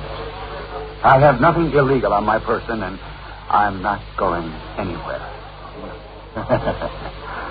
Thank you for the law lecture. I suppose you also know that Havana Lee was murdered this afternoon. No, I didn't. Sorry to hear it. Do you know who did it? You are interested in that? Yes, Havana Lee was a friend of mine. Oh. Well, you can set your mind at rest. The killer has already convicted himself. How's that? He was drinking wine with Havana before he shot her. He was poisoned. With what? The same drug that got Havana's partner, George. The murderer has at most, 2 more hours of life. Only he doesn't even know it. There's only one known antidote, but, well, of course, I don't have to tell you that. Well, getting what he deserves. Oh, that's right. Well, I have to move on, Fargo. I'll drop over for a longer chat someday. Do that.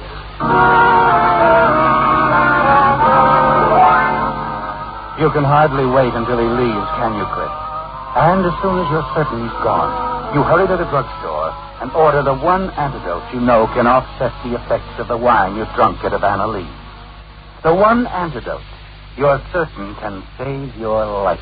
And hurry it up, will you please? Never mind, Kirk. Come along, Fargo. Alvarez, but I can explain. Oh, come on. We knew Havana Lee's killer would try to get the antidote as soon as he knew about the poison wine. All right, I did it. But let me take the antidote. I'm getting dizzy right now. In 5 minutes... Mr. Fargo, you don't have to worry. I told you that wine story to see what you would do. What? It was perfectly good wine. As a matter of fact, I had a glass of it myself. Very tasty.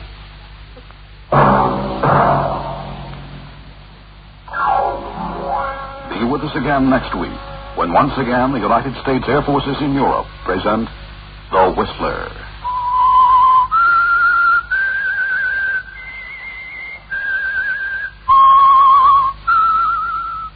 AFM production by Army PLC Ron Johnson. This is Orson Welles, speaking from London.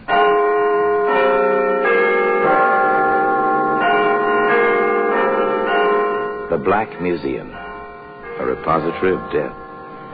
Yes, here in the grim stone structure on the Thames which houses Scotland Yard is a warehouse of homicide, where everyday objects, a dictionary, a stenographer's notebook, a clothes hanger, all are touched by murder.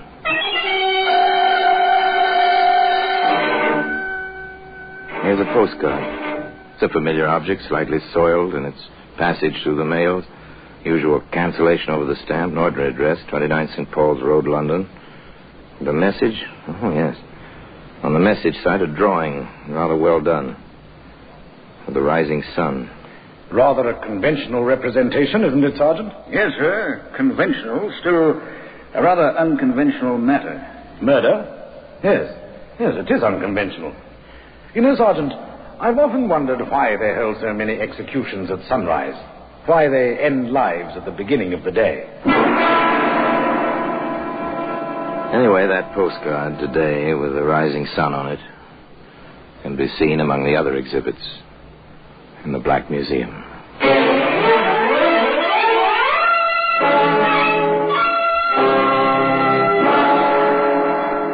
From the annals of the Criminal Investigation Department of the London Police, we bring you the dramatic stories of the crimes recorded by the objects in Scotland Yard's Gallery of Death, the Black Museum. In just a moment, you will hear The Black Museum, starring Orson Welles.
Now, The Black Museum, starring Orson Welles.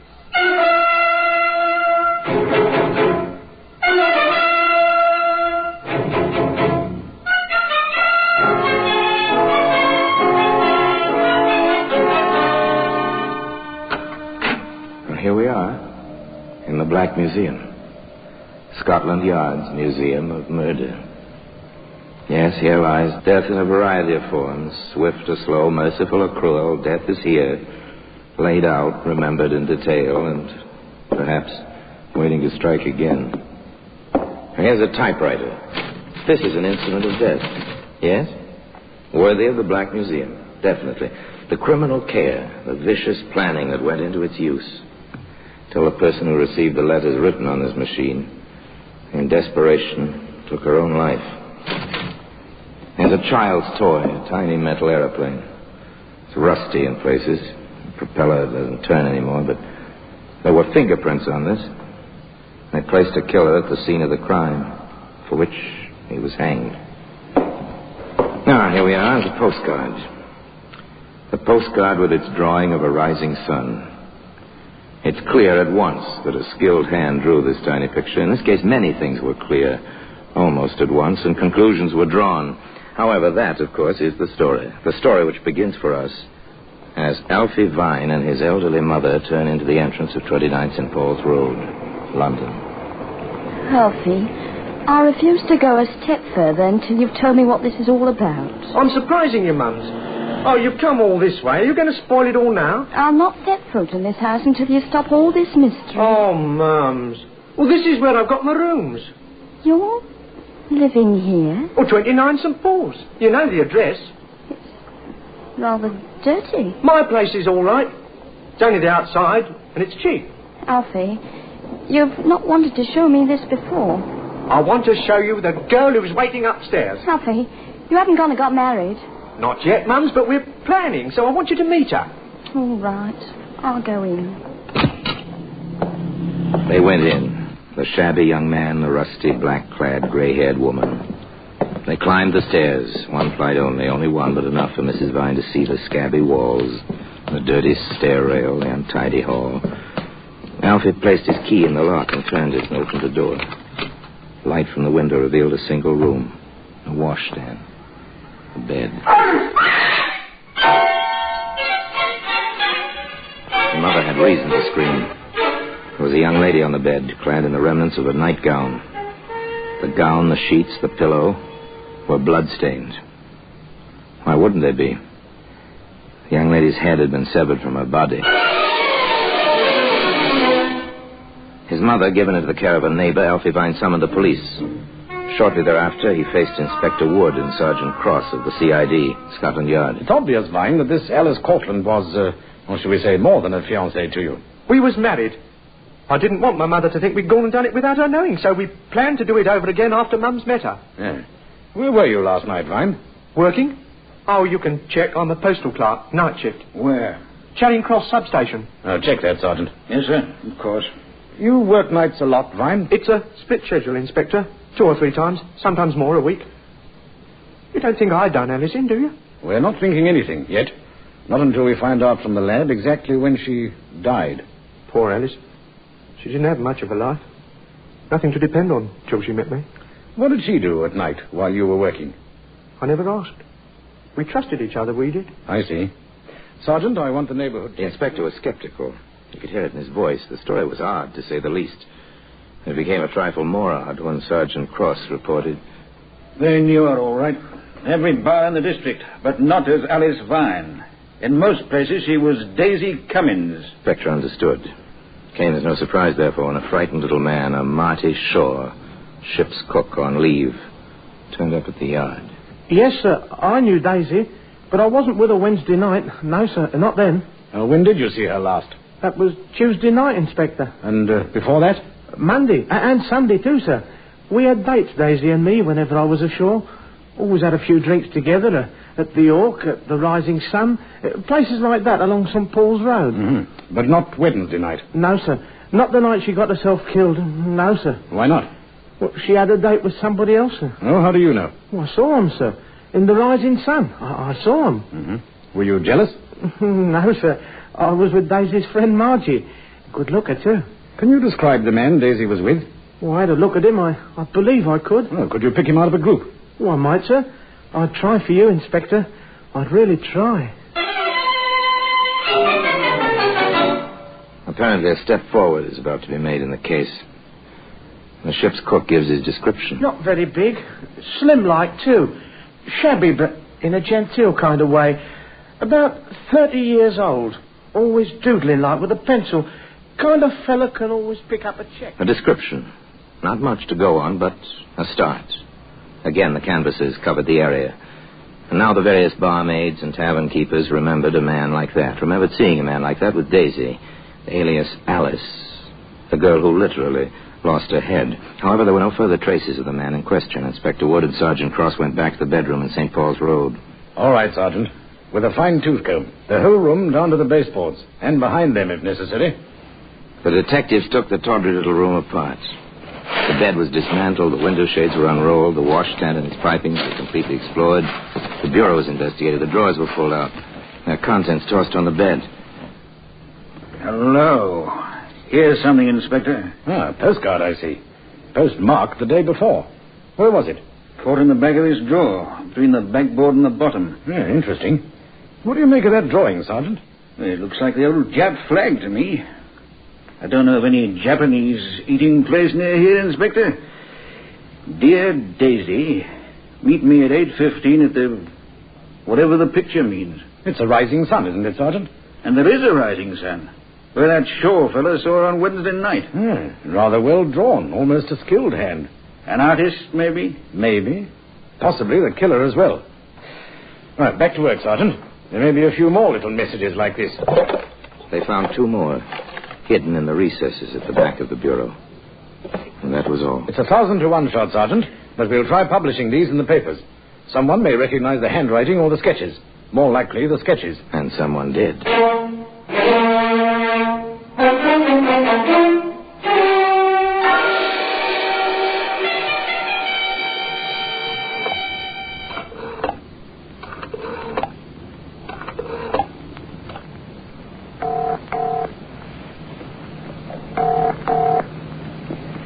Hello? Larry? This is May. May, this is wonderful. Is it, Larry? Of course it is. Then why haven't I heard from you in weeks? After we had our quarrel, dear, I thought a certain beautiful model was pretty well through with a certain artist. I should be. But you're not? Larry, have you seen today's newspapers? No. Why? It's quite simple. A girl you'd been sending postcards to was murdered Wednesday night. How do you know I sent her cards? They're in the paper with drawings. I know your style. Even in the paper. I should be flattered, I guess. I'm not. Larry, the police want to know who sent those cards. May, will you believe me when I tell you I never killed anyone? I believe you. I know you. Then, for old time's sake, will you help me? I'm in trouble, May. Real trouble. What would you want me to do, Harry? If anyone asks you, anyone at all, will you say we were together from 10:30 on Wednesday night? For how long? An hour or so. Then you went to Earl's Court and I went to King's Cross. Will you? Were you with her? Does it matter, May? No, not anymore, I suppose. Then try to remember, May, please. 10:30, Earl's Court, King's Cross. May Hester, artist model, once upon a time in love with an artist named Larry, and now asked to provide an alibi. In fact, asked to provide an alibi which might never be needed. May Hester lived with what she knew for a day or so, and then, half reluctantly, her feet and her conscience took her to an office in the old building on the Thames. I understand your position, Miss Hester. I'm grateful you came to see me. I don't believe he killed her, Inspector, but as long as you're looking for him, you won't be looking for the right person, will you? Well, that's one way of saying it. Miss Hester. Yes, Inspector? I think you'd better give me his name. It's Larry Duncan. Mm-hmm. Do you know where he lives at present? May Hester knew. She gave Inspector Wood an address on London's western edge. She left the environs of Scotland Yard. So did Inspector Wood, in company with Sergeant Cross. Mr. Duncan? Yes, I'm Duncan. I'm Inspector Wood, CID. My credentials. This is Sergeant Cross. Will you come in, gentlemen? No, thank you. I'm afraid, Mr. Duncan, we have to ask you to come out with us. We need to ask you a few questions, and it'll be more convenient down at the yard. Well, today, the postcard with a little picture of the rising sun on it as part of the exhibits in the Black Museum. In just a moment, we will continue with The Black Museum, starring Orson Welles.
And now we continue with The Black Museum, starring Orson Welles.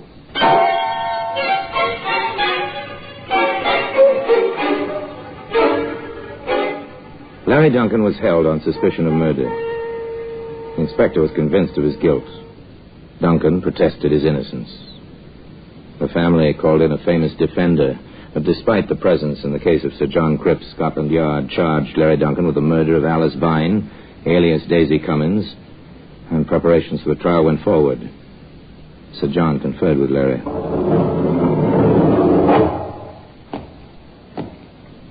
How are you, my boy? Fairly well, sir.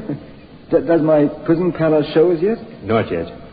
I like your confidence, Larry. I didn't kill the woman, sir. However, you were seen with her that night.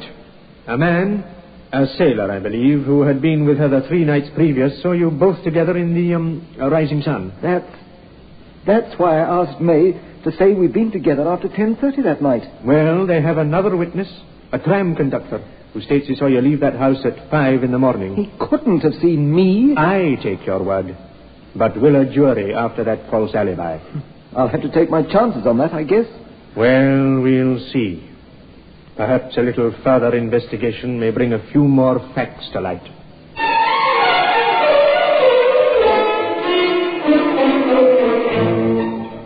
Sir John Cripps proceeded toward a few more facts.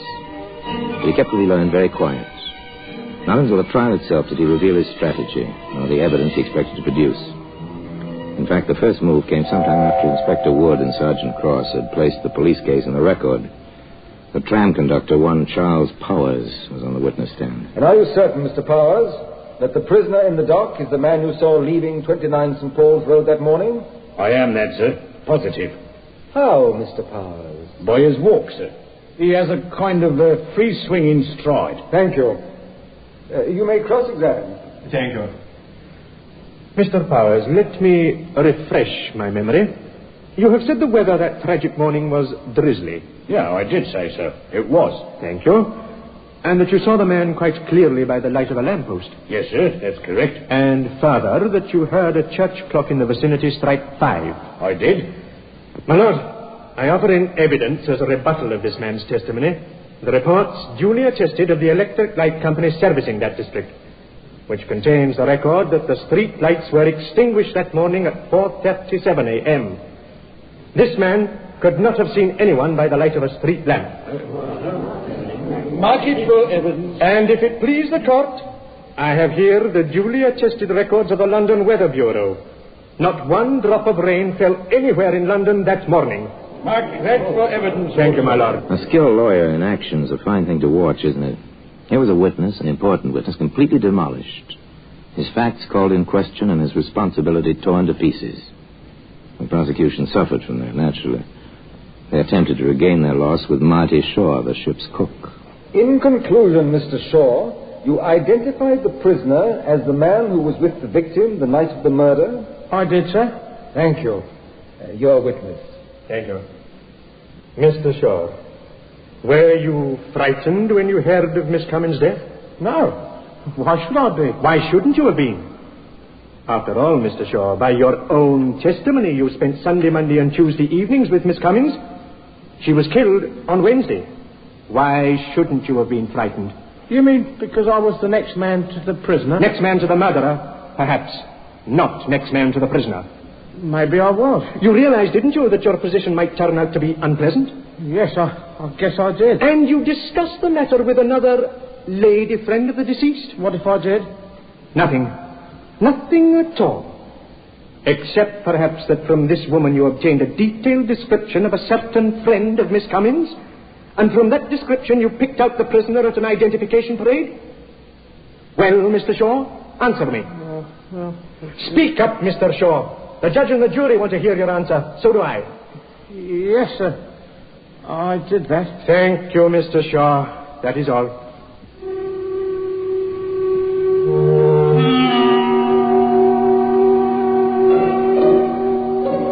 Another witness's testimony discredited. His motives called in question.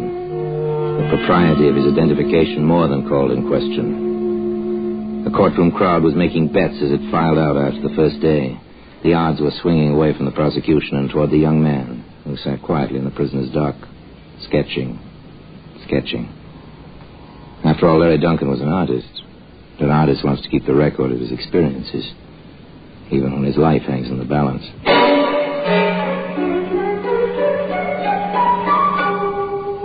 Next day, the prosecution called May Hester. Miss Hester, how did you learn of this crime? In the newspapers. And how did you first connect the prisoner with it, in your mind? Well, when I saw the postcard in the paper, the one with the drawing on it, it was Larry's, Mr. Duncan's tile. I recognized it. What did you do? I called him on the phone. What happened? He asked me to give him an alibi. A false alibi? Yes. He wanted me to say that I'd been with him that night. And what did you do? I agreed. Then I thought it over and I went to the police. Very well, Miss Hester. Thank you. Cross-examine. Miss Hester, why did you go to the police? Well, I was afraid, I suppose. Had you been in love with Mr. Duncan? That is, yes. Was he in love with you? I thought so. Have you ever heard of an emotion called jealousy, Miss Hester? It was over. I had no reason to be jealous. I submit, Miss Hester, that when you thought it over, when you realized that Mr. Duncan had apparently gone to this woman after his protestations to you, that you were not afraid, that you were jealous enough to want revenge. That's not so. That's not true. You were afraid. Of what? That this man might try to murder you? No, of course not. Larry, Mr. Duncan wouldn't hurt a fly. Miss Hester, when Mr. Duncan asked you for the alibi, did you know the time of the murder? No, sir. When did you learn of it? Here, in the medical testimony. Did the question of the time of the death enter your mind when you went to the police? No, of course not. I ask you again, Miss Hester, can you say you were motivated only by fear and not by jealousy or revenge? Yes, I was only afraid. Afraid of what? I was afraid that, well, even if he hadn't done it, and I had to swear falsely, I might get into trouble myself. And you were willing to sacrifice the reputation, perhaps even the life of the man you loved, because you were afraid to get into trouble. Objection, my lord. Irrelevant, incompetent, and immaterial. I withdraw the question. That is all, Miss Hester. Thank you very much. Thereafter, the prosecution rested their case, or what was left of it. Sir John called Larry Duncan as his first witness for the defense. Testimony was short. I didn't kill her.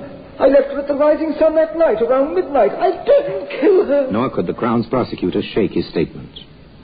Next and last witness for the defense, one David Wallace, a ticket agent on a suburban railroad. Mr. Wallace, what is your address? 26 St. Paul's Road. What time did you leave your house the morning after this killing? My regular time, sir. 5 minutes to 5. Did you see anyone that morning? Yes, sir. A man going in the opposite direction. Only one man. Only one, sir. Are you conscious that you have a rather free-swinging stride? Oh, I do it on purpose, sir. It's good for you in the morning. With the permission of the court, I request a small demonstration. Proceed. Step down a moment, Mr. Wallace, please. Aye, sir. Now then, just turn up the collar of your coat. Thank you. Put on your hat, will you? Thank you. Now, will you walk, please, as you do in the mornings? Chest out, breathe deep and all. Please. Like this, sir. It was unmistakable, the free-swinging stride. It was established that there was a man on proper, decent business walking in St. Paul's Road at 5 that morning.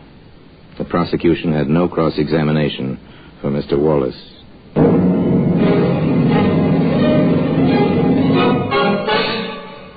The Crown summed up. Sir John summed up. The judge's charge was brief and to the point. In cases such as this, if there is any reasonable doubt in your minds, gentlemen of the jury, it is incumbent on you to give the prisoner the benefit of that doubt. At 8:30 the same evening, the jury filed back into the box. The clerk solemnly intoned the old question. Have you reached a verdict? We have. Again the clerk spoke. What is your verdict? We find the accused not guilty.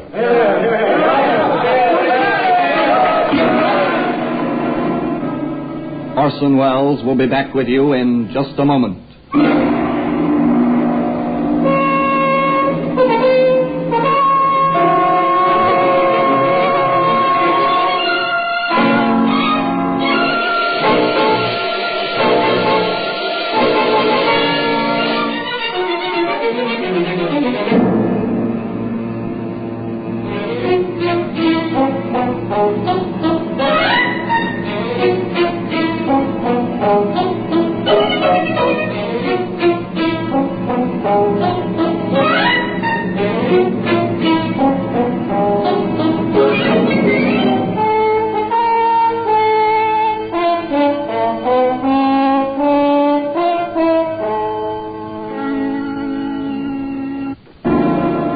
Today, that postcard, whatever it may mean with its rising sun, reposes in a place of honor in the Black Museum.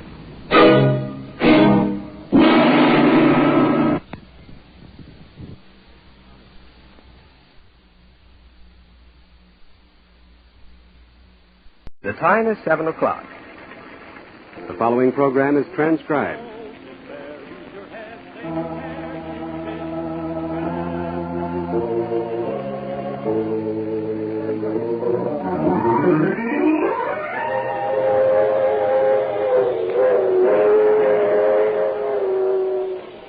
Mutual presents The Mysterious Traveler.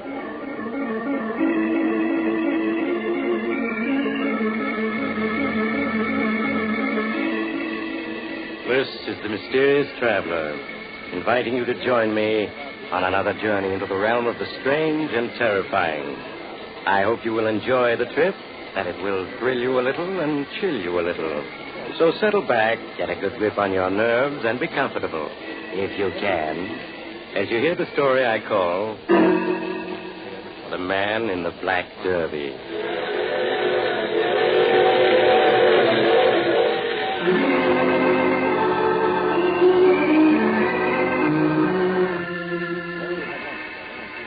Where are we going? Tonight we're going to delve into the mind of Florence Gordon, a young, attractive woman with a secret fear. A fear that is buried deep in her subconscious, but of late has more and more frequently crept into her conscious, leaving her pale and trembling. It's just dusk, and Florence is entering Central Hospital to visit a friend who's a patient. As she walks to the information desk, an uneasy feeling comes over Florence. For a moment she stops and glances around the lobby of the hospital, as if searching for someone, and yet not sure what this person would look like. As she stares at the people about her, a nurse approaches. Is there anything wrong, miss?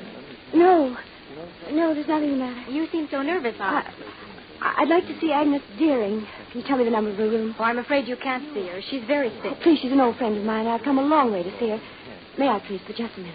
Well, all right. It's just down the hall and to your right. Room 12. Thank you.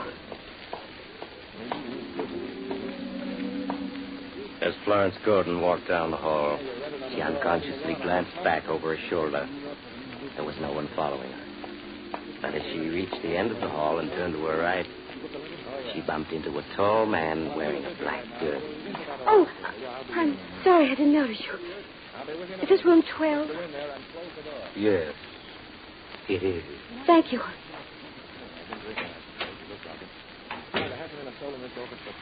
Hello, Agnes. Nice to see you. As soon as I heard you were ill, Arnold and I came right over to Madison City. That's awfully good of you. How do you feel? I'm good. No, don't say that. The nurse said you were coming along all right. She was lying. Or you're lying. I'll never get well. Of course you will. No. I'll never get well or go home again. Tell me, how's Chicago? It's the same as ever. You'll see it again. No. I'll never see it again. How's your husband? Arnold's fine. He's been delayed, but he'll be here soon. It's going to be good to see him again. I haven't had many visitors. Agnes, that man outside your door, isn't he a visitor? A man outside my door? Yes. He's wearing a black derby. He looks familiar. Black derby? Black derby. It's all very black. I'm going to die, Florence. Springtime. It's a pretty flower. Hey, what's the matter? They all have black derbies. I'm afraid you'll have to leave now. Yes, nurse. I'll come back later. Bye. Goodbye. Oh, you're still here. Yes, I am. Are you a friend of Agnes's? Yes, I'm a friend. If you'll excuse me, I'll go in to see her now. No, she's delirious. The nurse won't let anyone in now. She'll let me in. That's strange. Where have I seen him before? He frightens me. Such a strange face. Oh, poor Agnes. She looks so thin and pale. It's so terrible she's going to die. What a terrible thing it is to die. My purse. I left it in Agnes's room. I gotta go back. No one's here. Agnes. Agnes. Use it with thick shampoo or a reconditioning treatment. Leave hair and scalp clean. Dandruff free. No. Thick shampoo removes She's not asleep. completely with a first She's not breathing. under a money-back Nurse! guarantee.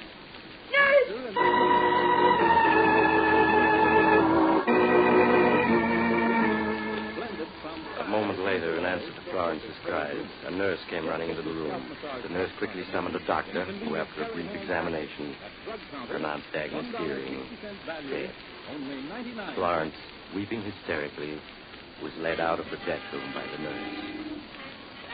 But a few minutes later, Florence's husband, Dr. Gordon, arrived and took her back to the small hotel where they were staying. He gave her a sedative. He sat by the bedside, holding her hand until she fell asleep. When Florence awoke the next morning, her husband introduced her to Dr. Richard, an associate who worked with the psychiatrist. For both men listened quietly as Florence spoke of what had occurred the previous evening. Oh, I know it was dreadful. She was lying there so sick and pale. Then she became delirious. When I came back from my purse, she was dead. Poor Agnes, she had a tough time with it. Did you know Agnes Deering, Dr. Richards? Yes, she came to my office once. There was nothing I could do for her. Nothing at all. The man with the black jersey. He had something to do with her death. Darling, what man with the black jersey? He stood outside the door of Agnes' room. Just stood there. Right after he walked in, She died. I see. Then you attribute Mrs. Deering's death to the man in the black derby. Yes. I know it sounds foolish, but he seemed to wait for the proper moment to walk in. It frightens me. That man has something to do with death. Now, please, Florence, you'll get yourself into a state again. I can't help it.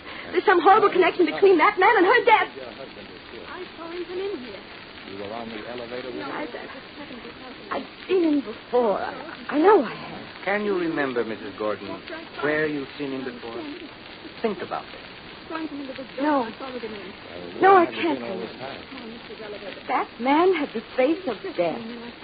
Don't you think, Mrs. Gordon, that death is something that happens? What makes you think he's here? It isn't somebody. I know. I know inside of me that he exists. Tell me, what do you fear most? I suppose death. None of us want to die. That's only natural. But to be concerned with death constantly is the sure way to die. Suppose you come down to my office. We'll have a chat. I'm sorry, Dr. Richards. I'd rather not. Please, Florence, it would be better. You're not afraid of doctors, too, are you? I don't believe there's anything the matter with me. No. I just know that the man in the black derby has something to do with death.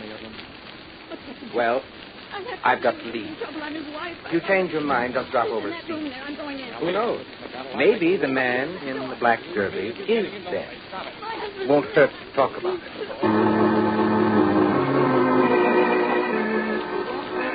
With this last suggestion, Dr. Richards said goodbye to Florence and left. Arnold told his wife he would return in a minute and followed Richards to the hotel corridor. There he questioned Richards anxiously. Well, Doctor, what do you think? This fear your wife has of death, its very intensity shows how deep-rooted it is. She needs treatment. Yes, I felt that all along, but you heard what she said. She absolutely refuses to place herself under your care. Yes, I know. Don't urge her to see me. You'll only antagonize her. I think that in a very short time she'll come to see me for treatment of her own will.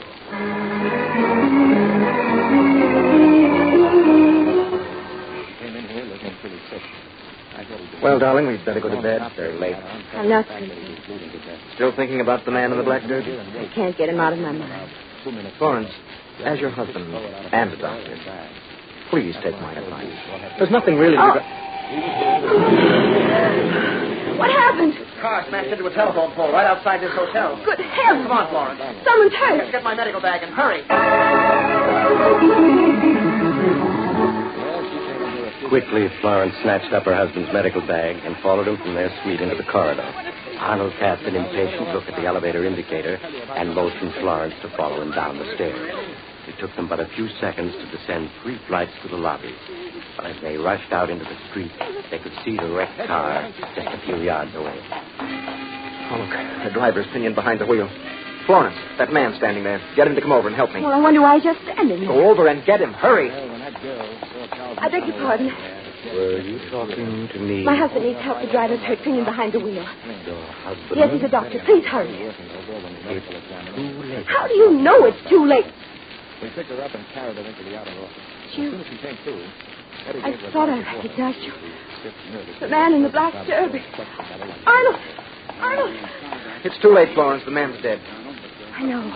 You know? Yes. He told me. The man in the black derby.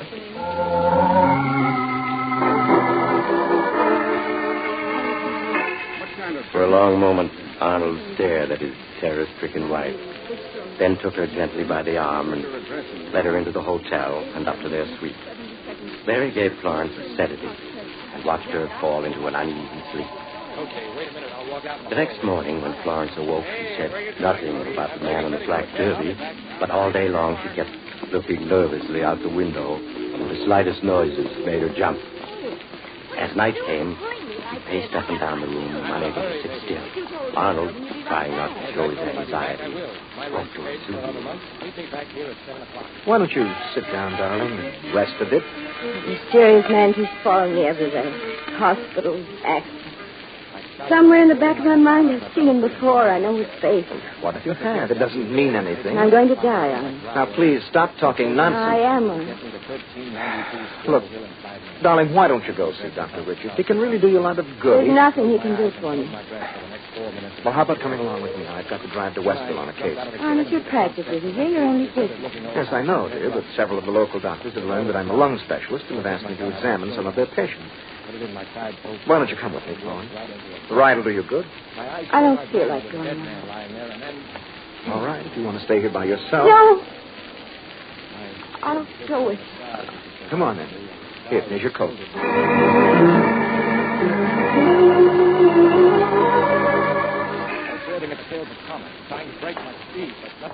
It's such a dark night.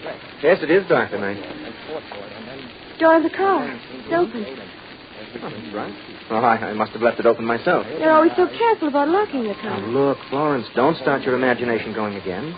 Believe me, it wasn't the man in the black derby. I simply forgot to shut the door. Now, please, get in. How far is it to Westville? Oh, it's about 10 miles. Such a lonely road. Ah, that makes it even better. You can be sure you won't meet anyone, especially your mysterious stranger. Arnold, why do you keep looking in the mirror? Why, it's just a habit. I always look in the mirror. There's no car behind us. But it's just a habit, Florence. What's the matter? I thought I saw something in the mirror. I thought I saw someone in the back seat. There's no one in the back seat. Turn around. Look for yourself. It's so dark I can't see. Well, just switch the light on the side and see for yourself. Oh, there's no one. I could have sworn there was someone there. All right. Now that you're satisfied, you turn the light off, huh? I can't shake off the feeling that someone else is in the car. But you must know there's no one here. You just saw that yourself. Maybe it is my imagination, but I have such a dread feeling that something terrible about to happen. It's as if... Ah! What is it? What's the matter? Stop the car! Stop the car! Why did you scream? What's wrong? I saw him. I saw him. The man with the black derby? In the mirror. He was serious. Looking straight at me. It was all. Now, calm yourself, Florence. Listen to me. Your mysterious stranger exists only in your mind. Can't you understand? I saw him, I tell you. I saw him. Florence, that isn't possible. You only think that... What's the matter? The road. Look. A dead tree across it. It's right in front of us. Right around a blind curve. If we hadn't stopped when I screamed, we would have been killed. I don't understand. I can't figure it out. I understand. It was meant for me. Do you understand, Arnold? My time is up. I'm going to die. Unnerved by the near accident, half believing Florence's statement, Arnold turned the car around and started driving back to Central City. As he drove, he spoke long and earnestly to Florence, pleading with her to consult Dr. Richard. At last, Florence gave in and agreed to do as her husband asked. Arnold, afraid that she might change her mind, drove directly to Dr. Richard's home. Shortly afterwards, they were seated in Dr. Richard's study. Well, so you saw your mysterious stranger again. If I hadn't seen him in time, both Arnold and I would have been killed. You say you saw him in the mirror of the car? Yes, that's right. Well, now, I've driven the car, and Arnold will bear me out. You can't see... excuse me. You can't see anything in the mirror at night, unless there's a car behind you. Both of you admit there wasn't any car. But I'm positive I saw him. Don't you think that in your state of mind, fear plus darkness might make you see anything? You can put mysterious interpretations on many things when you're frightened. She's even got knee jittery now. Panic is contagious. What I'm really interested in is where did you first see the man with the black derby? I saw him at the hospital when my friend died. But you said you knew him. You'd seen him before that. Yes, I have. Must have been a long, long time ago. That's what you've got to tell me. Do you think you can remember? I can't. Can you describe his face? It's kind of blurred. I can't describe him, but I recognize him when I see him. He's always wearing a black derby. Try to concentrate on where you saw him first. I can't remember. All I know is that it has something to do with death. A long time ago. If you can remember where you saw him for the first time, we'll be getting somewhere. Well, but you're tired. We'll stop. I'll expect you tomorrow evening, same time. You don't believe he exists, do you? You think I'm seeing things. No. I think he's real, all right. Very real.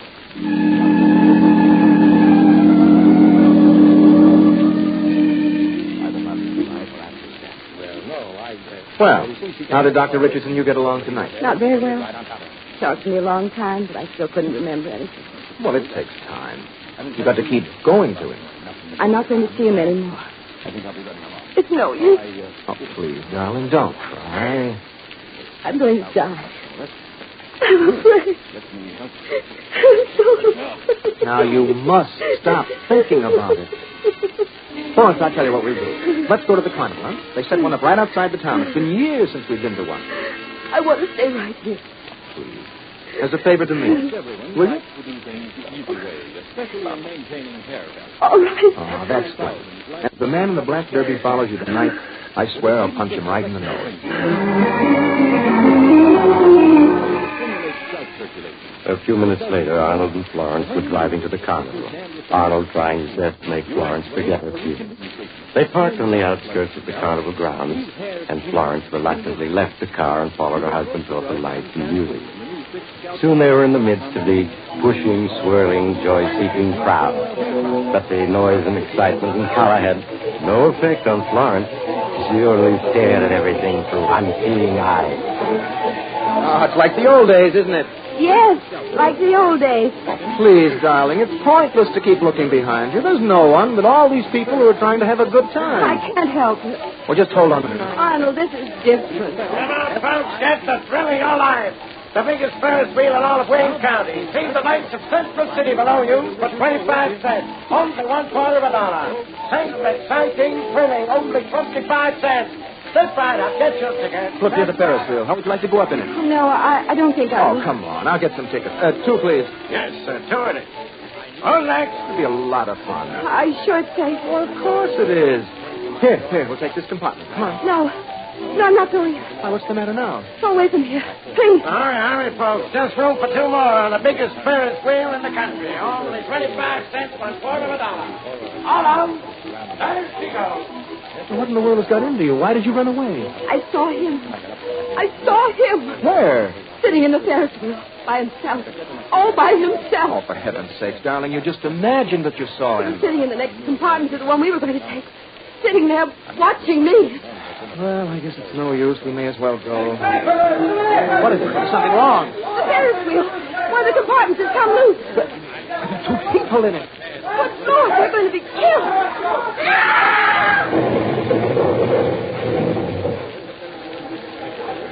He killed him. It was meant for me.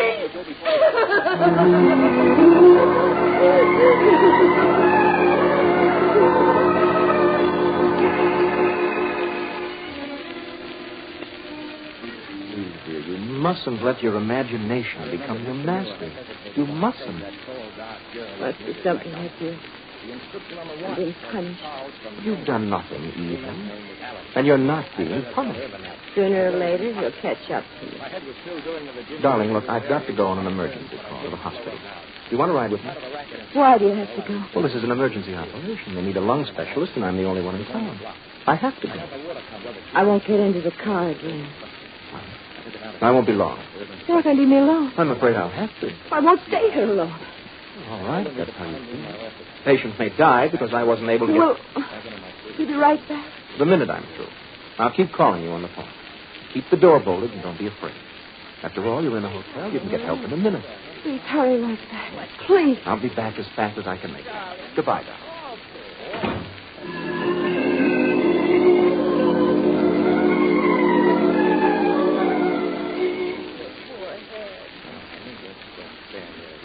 I'm alone. I'm really alone. There's no one here but me. No one. No. No one. Oh, I can't carry on like this. I can't. Right after 5 after 11.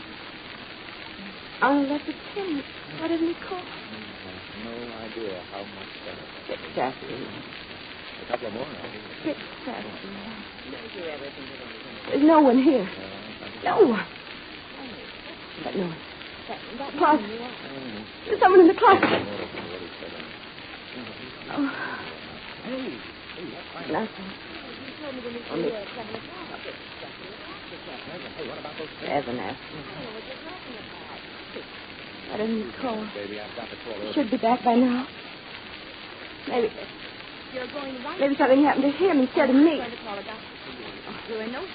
No. Me, the man in the black derby set. Oh, I'm used to feeling like this. 8 past 4. Hello? Hello? Hello, darling. Are you all right? Oh, yes, Arnold. Yes, I'm all right. Oh, that's fine. No visitors? No, Arnold. No one's come yet. Yes. No one's going to come except me. I'll be over in a few minutes. I'm only a few blocks away. Hello? Hello? Florence? He's here. He's here. He's come. Florence? Florence? Hello? Hello? Florence, I'll be right over. No. Now, don't come near me, please. Come this way. We haven't any time. I won't go with you. I won't. You must. There's no time. You've got to come. Leave me alone, please. Please, leave me alone. You can't go through the door. The hotel is afire. There's another way. Come along. Help! Help! You can't go through the window. It's 3 stories down. Keep away from me. If you won't come, I'll have to force you. No, I'm going to jump. There is no time to waste. I'll have You'll to. never get me. There she is. She jumped up off the tree. Hold on, Florence. Hold on. No. Don't let go. Don't. Oh, she jumped. All right, stand back, all of you. Florence, it's me, Arnold. Don't let him come near me. Don't let him. Can someone call an ambulance? And hurry!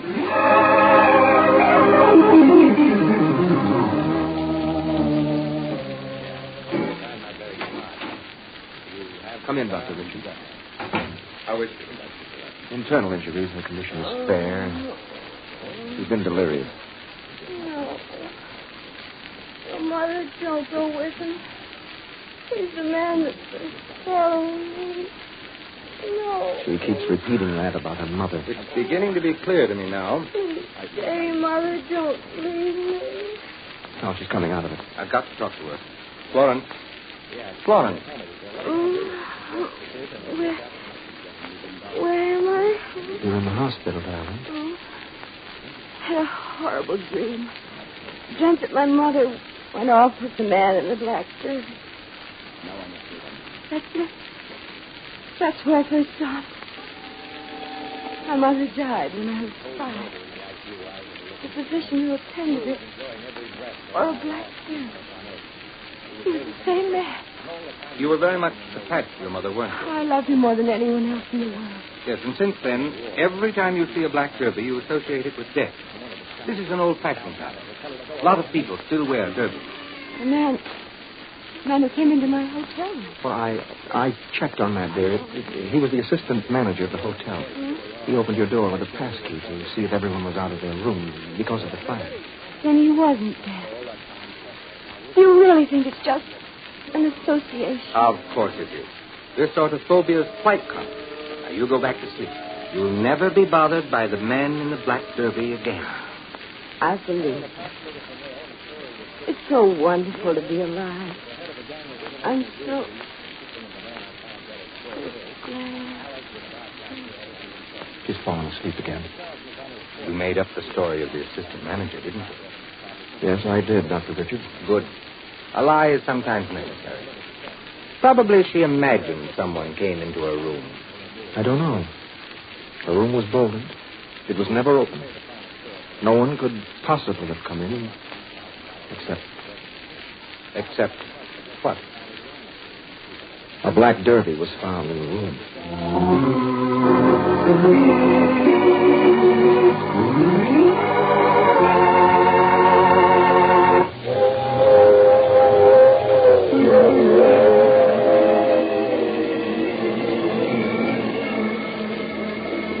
This is the mysterious traveler again.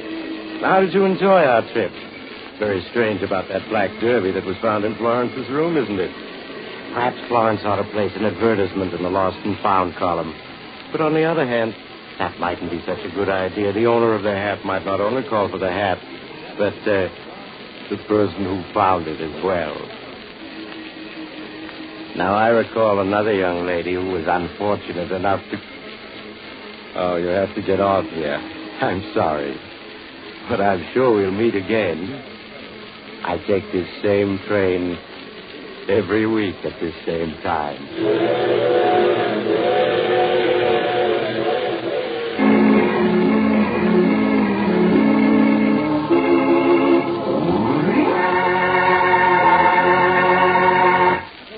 You've just heard The Mysterious Traveler, a series of dramas of the strange and terrifying. All names of characters in tonight's story were fictional, and any resemblance to the names of actual persons was purely coincidental. In tonight's cast were Maurice Tarplin, Grace Matthews, Ted Osborne, John Larkin, and Helen Titus.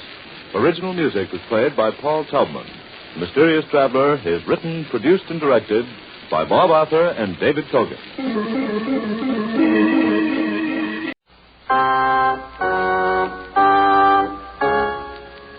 Strange Wills, starring the distinguished Hollywood actor Warren William, and featuring Lorene Tuttle with Howard Culver and an all-star Hollywood cast. Original music by Del Castillo.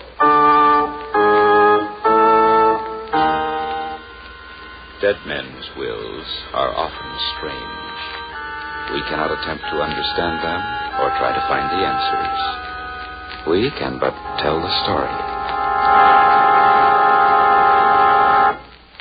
This is Warren William bringing you the story Margin for Love. But first, here is a brief message from your announcer.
Now back to Warren William as John Francis O'Connell in Margin for Love.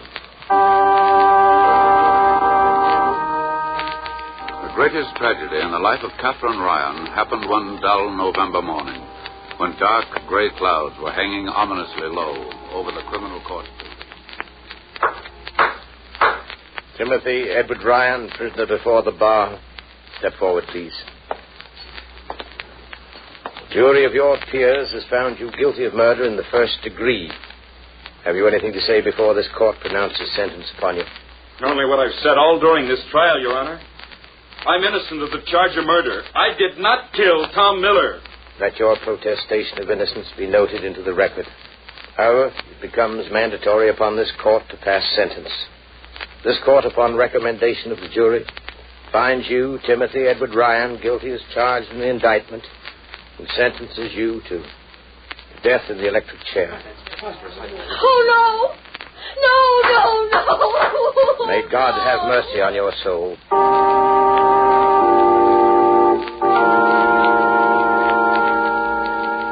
Later in the day, Catherine Ryan called on me at my office. Oh, John, I know that Tim is innocent. What can we do? Now, Catherine, let's not all get excited and tip over the apple cart. But we've so little time, Your lawyer will ask for a new trial. Then there'll be an appeal taken to a higher court. Meantime, you may rest assured that I will do everything I can to see that justice is served. Everything isn't enough, John. My husband is under sentence of death for a murder that he did not commit. You know how I know. In every woman's heart there is a margin for love. She feels instinctively. She knows, Billy. Catherine, I'm not a criminal lawyer. Perhaps that's why I can look at this case from a distance and see it better. Remember, Tim is my friend as well as your husband. I don't intend to let him down. Tomorrow morning I'm going to see him and try to find a clue that may prove his innocence. But whatever happens, rest assured, Catherine, no stone will be left unturned.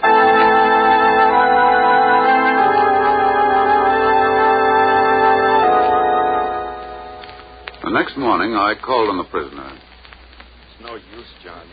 You heard the verdict. They say I'm guilty. I haven't got a Chinaman's chance. Tim, I'm going to do everything in my power to help you. Both Catherine and I. But you've got to help me find the answer. You know what happened, John, as well as I do.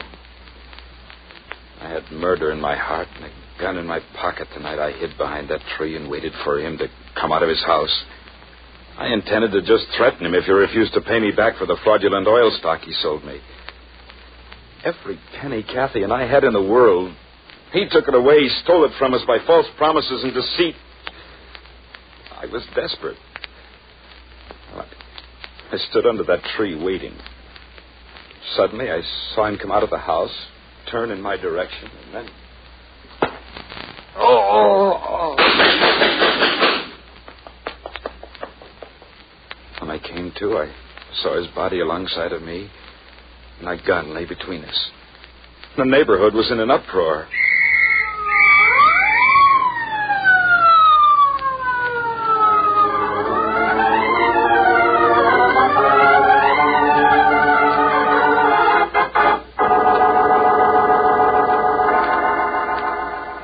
Yes, Tim, I've heard the story, and it always ends when the police pick you up.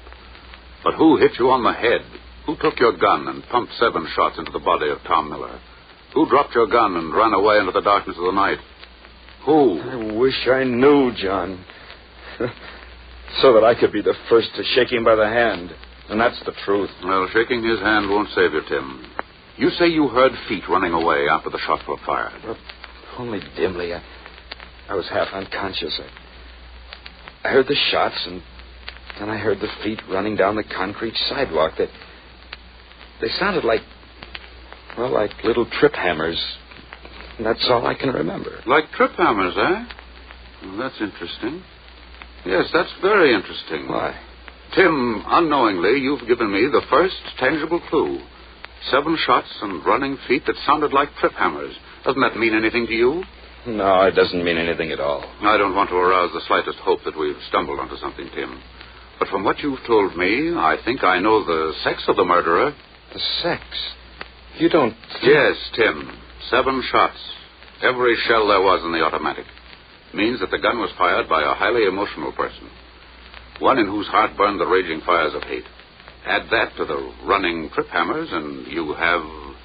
You have what, John? The murderer of Tom Miller. A woman.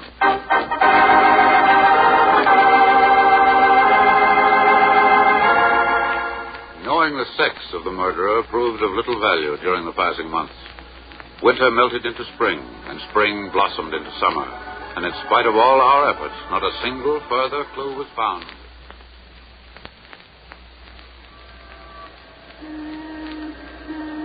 Extra! Ryan to die tomorrow night!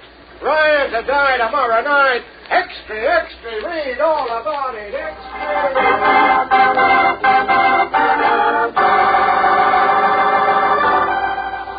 Only 24 hours remained to bring a murderer to bay. A clever, scheming murderer who had evaded every net, every suspicion. Frankly, I was at my wit's end. Catherine was distraught. Nothing I could say or do would console her. We're at the end of the rope, John. It's all over. No, it looks bad, Catherine, I'll admit, but, well, we've got 24 hours. Yes, I know. 24 hours. But each one of them will fly past without helping us. And then... Oh, John, the electric chair. It's horrible. We won't give up yet. We can't. I'll go back to my office and see if I can find any lost threads that might have escaped me. Call me there if anything happens.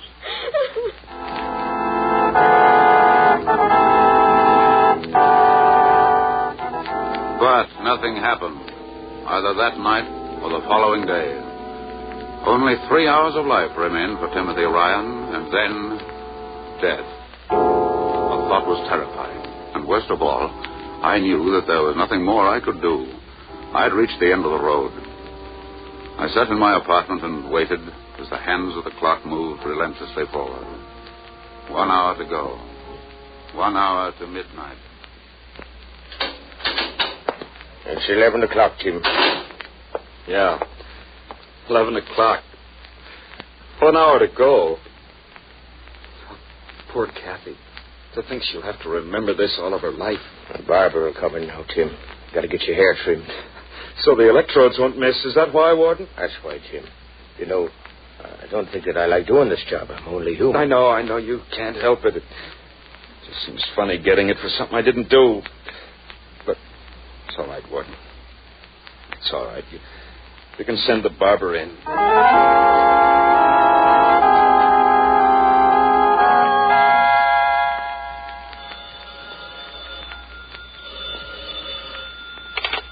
Hello? Mr. O'Connell? Yes? Well, this is Dr. Just a moment, please. There's a storm coming up, and I can hardly hear you. Excuse me while I close the window. Yes.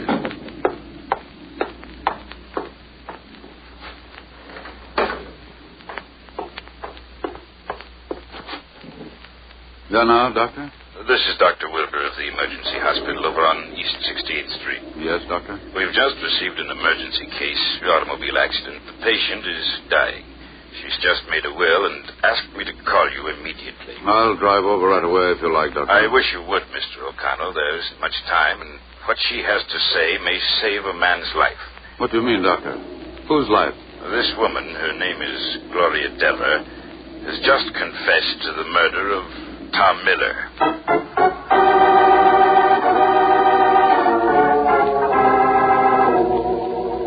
I broke all speed records that night on my trip over to the emergency hospital. Was this Gloria Dever telling the truth? Was it she, Tim, had heard running away from the scene of the crime? I had to know, and quickly. There was less than half an hour left.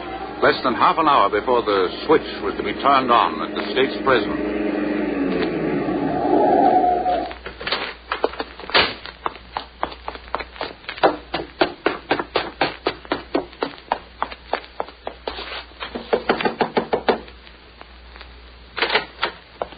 Dr. Wilbur?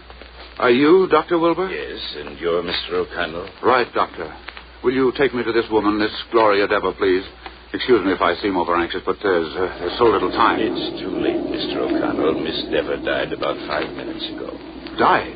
But, Doctor, think... Here, Mr. O'Connell. Here is her last will. Oh.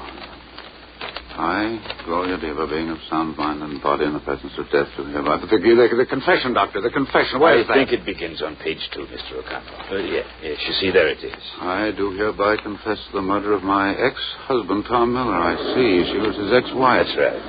I hated him. 5 years ago, he deserted me, left me penniless, ran away. I swore vengeance. I swore to kill him. I watched him for weeks, and then one night while I was watching his house, waiting to kill him, I saw a man behind a tree. I didn't see his face, but I saw he was watching, too. I crept up to him. He didn't hear me. I hit him over the head with a stone. I wanted no interference. Vengeance was mine alone. When the man fell, I saw a gun, and I saw, too, that Tom Miller was coming my way. I took the gun and shot until every bullet was gone. And then I ran away.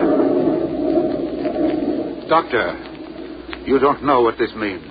This verifies everything Tim Ryan said in court. This confession will clear Tim Ryan of the charge of murder. Excuse me if I run. I've got work to do.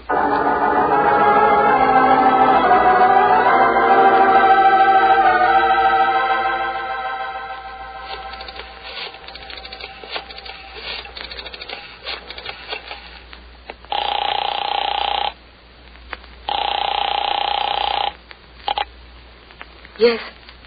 Catherine, this is John. Listen, there's been a miracle. A miracle? What do you mean? Gloria Dever, the first Mrs. Miller, died tonight in the 68th Street Emergency Hospital. I don't know yet what happened, but listen, Catherine. Yes? She confessed to killing her ex-husband. Take a cab over to my apartment. We've got 35 minutes to stop this legal murder. Hurry now and keep your chin up. You see, John? You see? I knew it. That was my margin for love.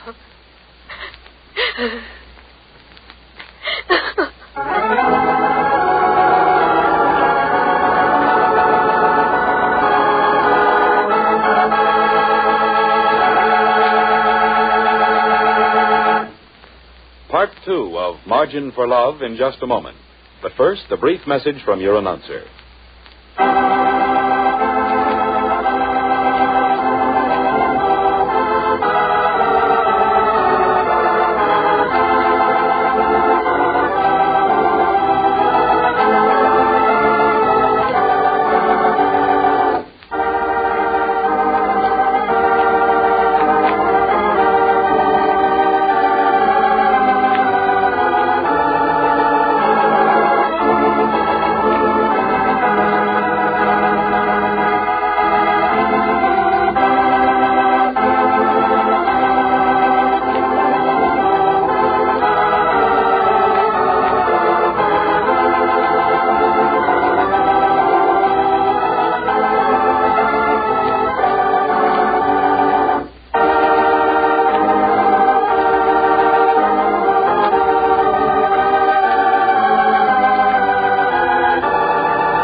And now back to Margin for Love with Warren William as John Francis O'Connell.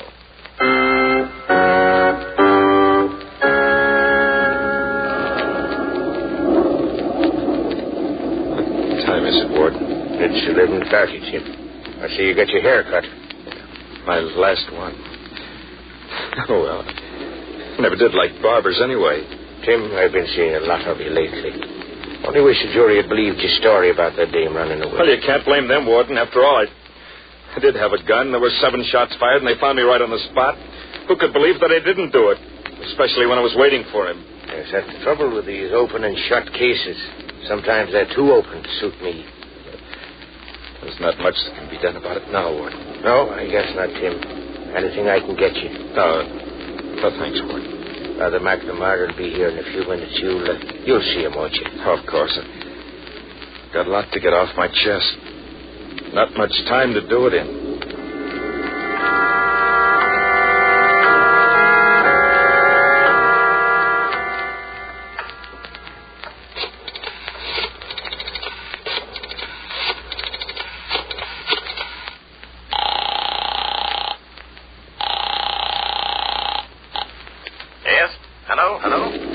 Barnes? Yes. This is John O'Connell. Can you hear me? Well, it's rather bad, but I hear you, John. What is it?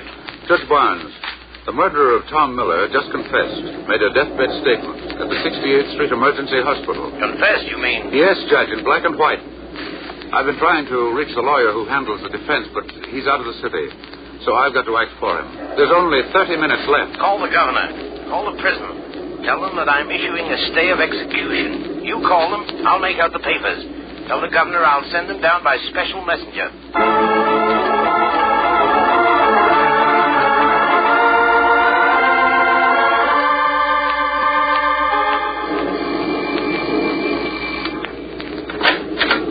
Oh, Catherine, you're soaking wet.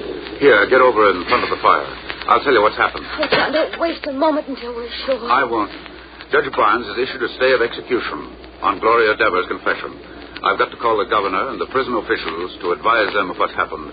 Don't worry, everything's going to be all right. Oh, I'm so happy, John. So happy. You won't mind if I stand here and cry a little, will you? No, of course not. It's perhaps the only thing left to do. The way I feel, I could almost join you. I'm all right now, John.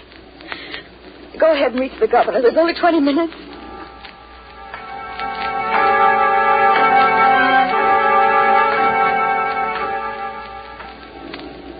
20 minutes, Jim.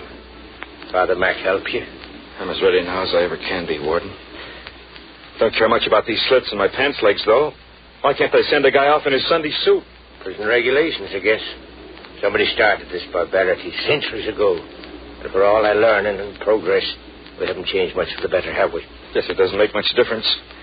When you're gone, and your Sunday suit won't do much good where they sent you either, will it? Tim, Kathy was here yesterday. I would have let her see you, only you said not to. Thanks. No, I want her to remember me as I was, not as I am. If I make a swell girl like her suffer any more than you have to. I guess you're right, Tim. No use breaking her heart all over again.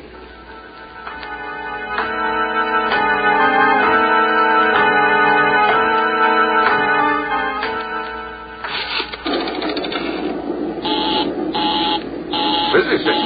Why, I haven't even reached the operator.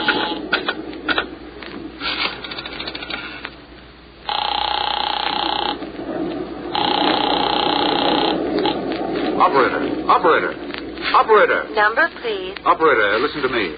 This is John Francis O'Connell, attorney at law. Put in a long-distance call to the governor's residence for me. A man is scheduled to die in 17 minutes. One moment, please. I'll connect you with long distance. Oh, all right. Long distance? Long distance. This is John O'Connell, attorney at law. I want to place a call, an emergency call to the governor's residence. A man's life... I'm sorry, sir, but there'll be a slight delay. All of the circuits are busy. Oh, hang the circuits. I tell you, a man's life is in danger. A man is to die at midnight. I tell you... One moment, please. I'll connect you with my supervisor. Oh, hang the supervisor. I want the governor's mansion. This is the supervisor speaking. Supervisor, listen. In just 9 minutes, a man is scheduled to die in the electric chair. I have evidence to save him. I'm sorry, sir. I can't make out what you are saying. Supervisor, don't leave the line. I want the governor. The governor. Do you understand me? Get me the governor. One moment, please. I'll try and connect you. I'm frightened. Only 5 minutes to midnight. Only 5 minutes. No, I'll have him in a moment.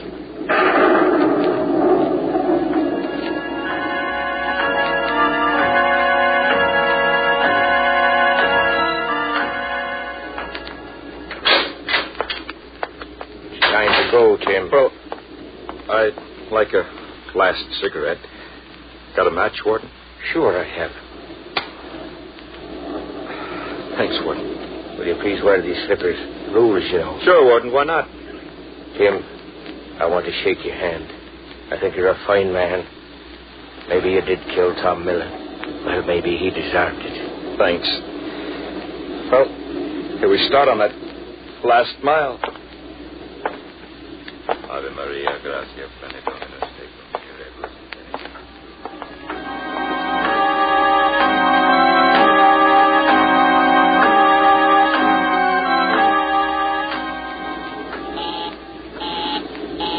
I'm sorry, sir. The line is busy. Will you please try the call again? Listen, I've got less than 4 minutes to reach the governor. Before an innocent man dies in the electric chair, I order you to cut into the conversation and let me talk to the governor. If you don't... One moment, please. I'll get to the governor if I have we to... should hurry. Only 2 more minutes. 2 more minutes. And then... Hello, Supervisor. I'm waiting for the governor. There's only 2 more... One moment, please. I'm trying to complete your call. One moment. That's all that's been going on for the last half hour. There's less than 2 minutes to go. For heaven's sake, get that call through to the governor. Operator. I don't hear any sound on the phone. Operator. But the phone is dead.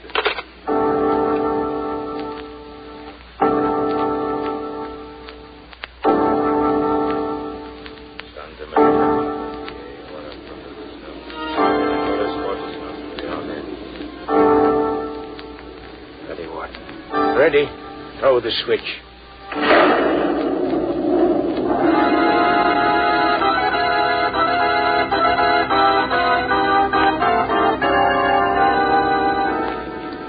$12 and the phone is dead. We've lost, Kathy.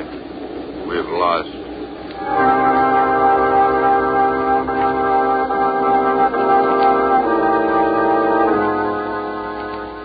Catherine Ryan and I sat there looking out of the window into the thunderous gloom and the rain that poured down from the sky. It was over. Undoubtedly, Tim Ryan had paid the state in full for a crime which he did not commit. As we sat there, peering out into the rain-swept darkness, our thoughts were bitter. Well, John, No use staying any longer. We tried our best. You'll never know how grateful I am for what you've done. Catherine, I don't have to tell you how badly I feel about tonight. With complete vindication within our grasp, only to lose it in a storm. Let me drive you home. Will you please, John? Of course I will. Here, let me help you into your coat. There's not much I can say. You know that. Except I wish you'd go away for a rest, Catherine. You've been through the mill.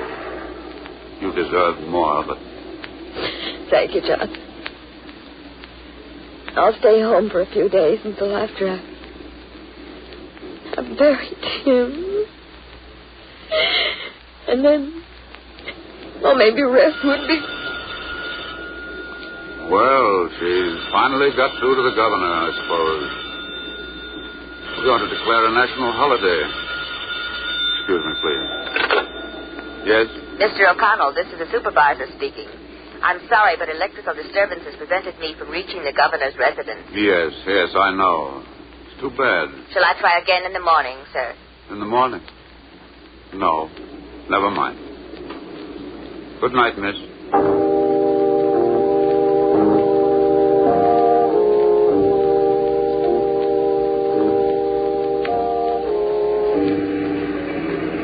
Our ride seemed like a death watch. Not a word was spoken between us. What was there to be said? To take our minds off the stark horror of the night, I switched on the radio. Damages from the torrential downpour which disrupted light, phone, and travel service throughout the state may run into several $1 million. And here's an interesting item that can be blamed solely on the electrical storm. Timothy Ryan, convicted murderer who was sentenced to be electrocuted at midnight tonight, got a real break. Oh, John! Due to the fact that the storm disrupted the electrical circuits, the electric chair failed to operate, with the result that the condemned man was given a 24-hour reprieve by the warden. Oh, John! John, he's alive! Turn off the radio, Captain. He's alive! Hang on. Where are we going, John?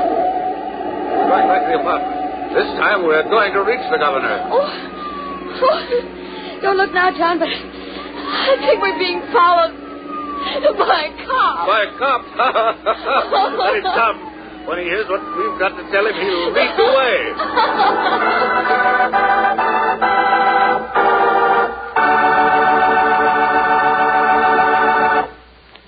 Warren William will return in just a moment to tell you the rest of the story of Margin for Love.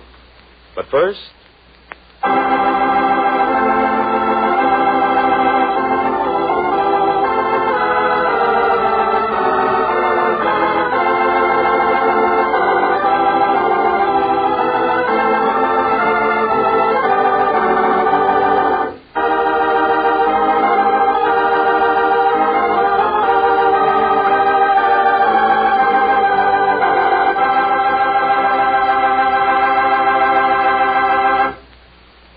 Here again is Warren William as John Francis O'Connell. Well, I finally reached the governor. And today, Timothy Edward Ryan is reunited with his wife, a free man, and cleared of every vestige of the crime of murder. The last will and testament of the first Mrs. Miller proved to be authentic in every detail. According to the doctor who heard her bedside confession, she had planned the destruction of her husband for several weeks, and then, by a stroke of fate, found a way to place the blame for the killing on an innocent man's shoulders. The black sin of revenge lurked in both of their hearts, it's true. But the one reached fulfillment, the other smoldered. And rest assured, Timothy Ryan learned a bitter lesson he won't soon forget. Hereafter, he'll leave the revenge to heaven, where it belongs.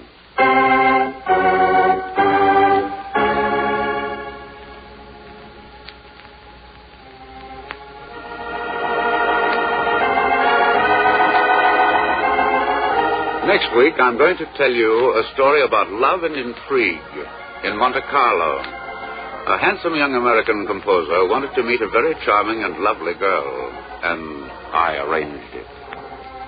But I didn't plan on what happened shortly thereafter. A group of international schemers and plotters offered to give me a strange and unusual will for my collection. And I appreciated their intentions until I learned the will was to be my own. How my young friend and I managed to escape with our lives and foil their plans is told in the unusual story we call They Met in Monte Carlo. This is Warren William inviting you to listen again next week.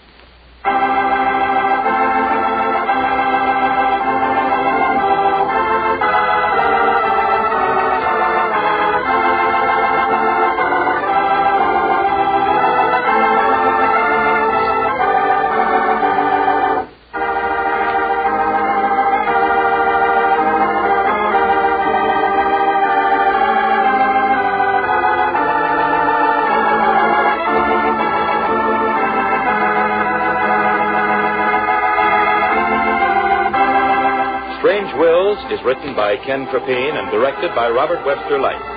Any similarity between names used on this show and those of living persons is purely coincidental. This is a Teleways feature produced in Hollywood.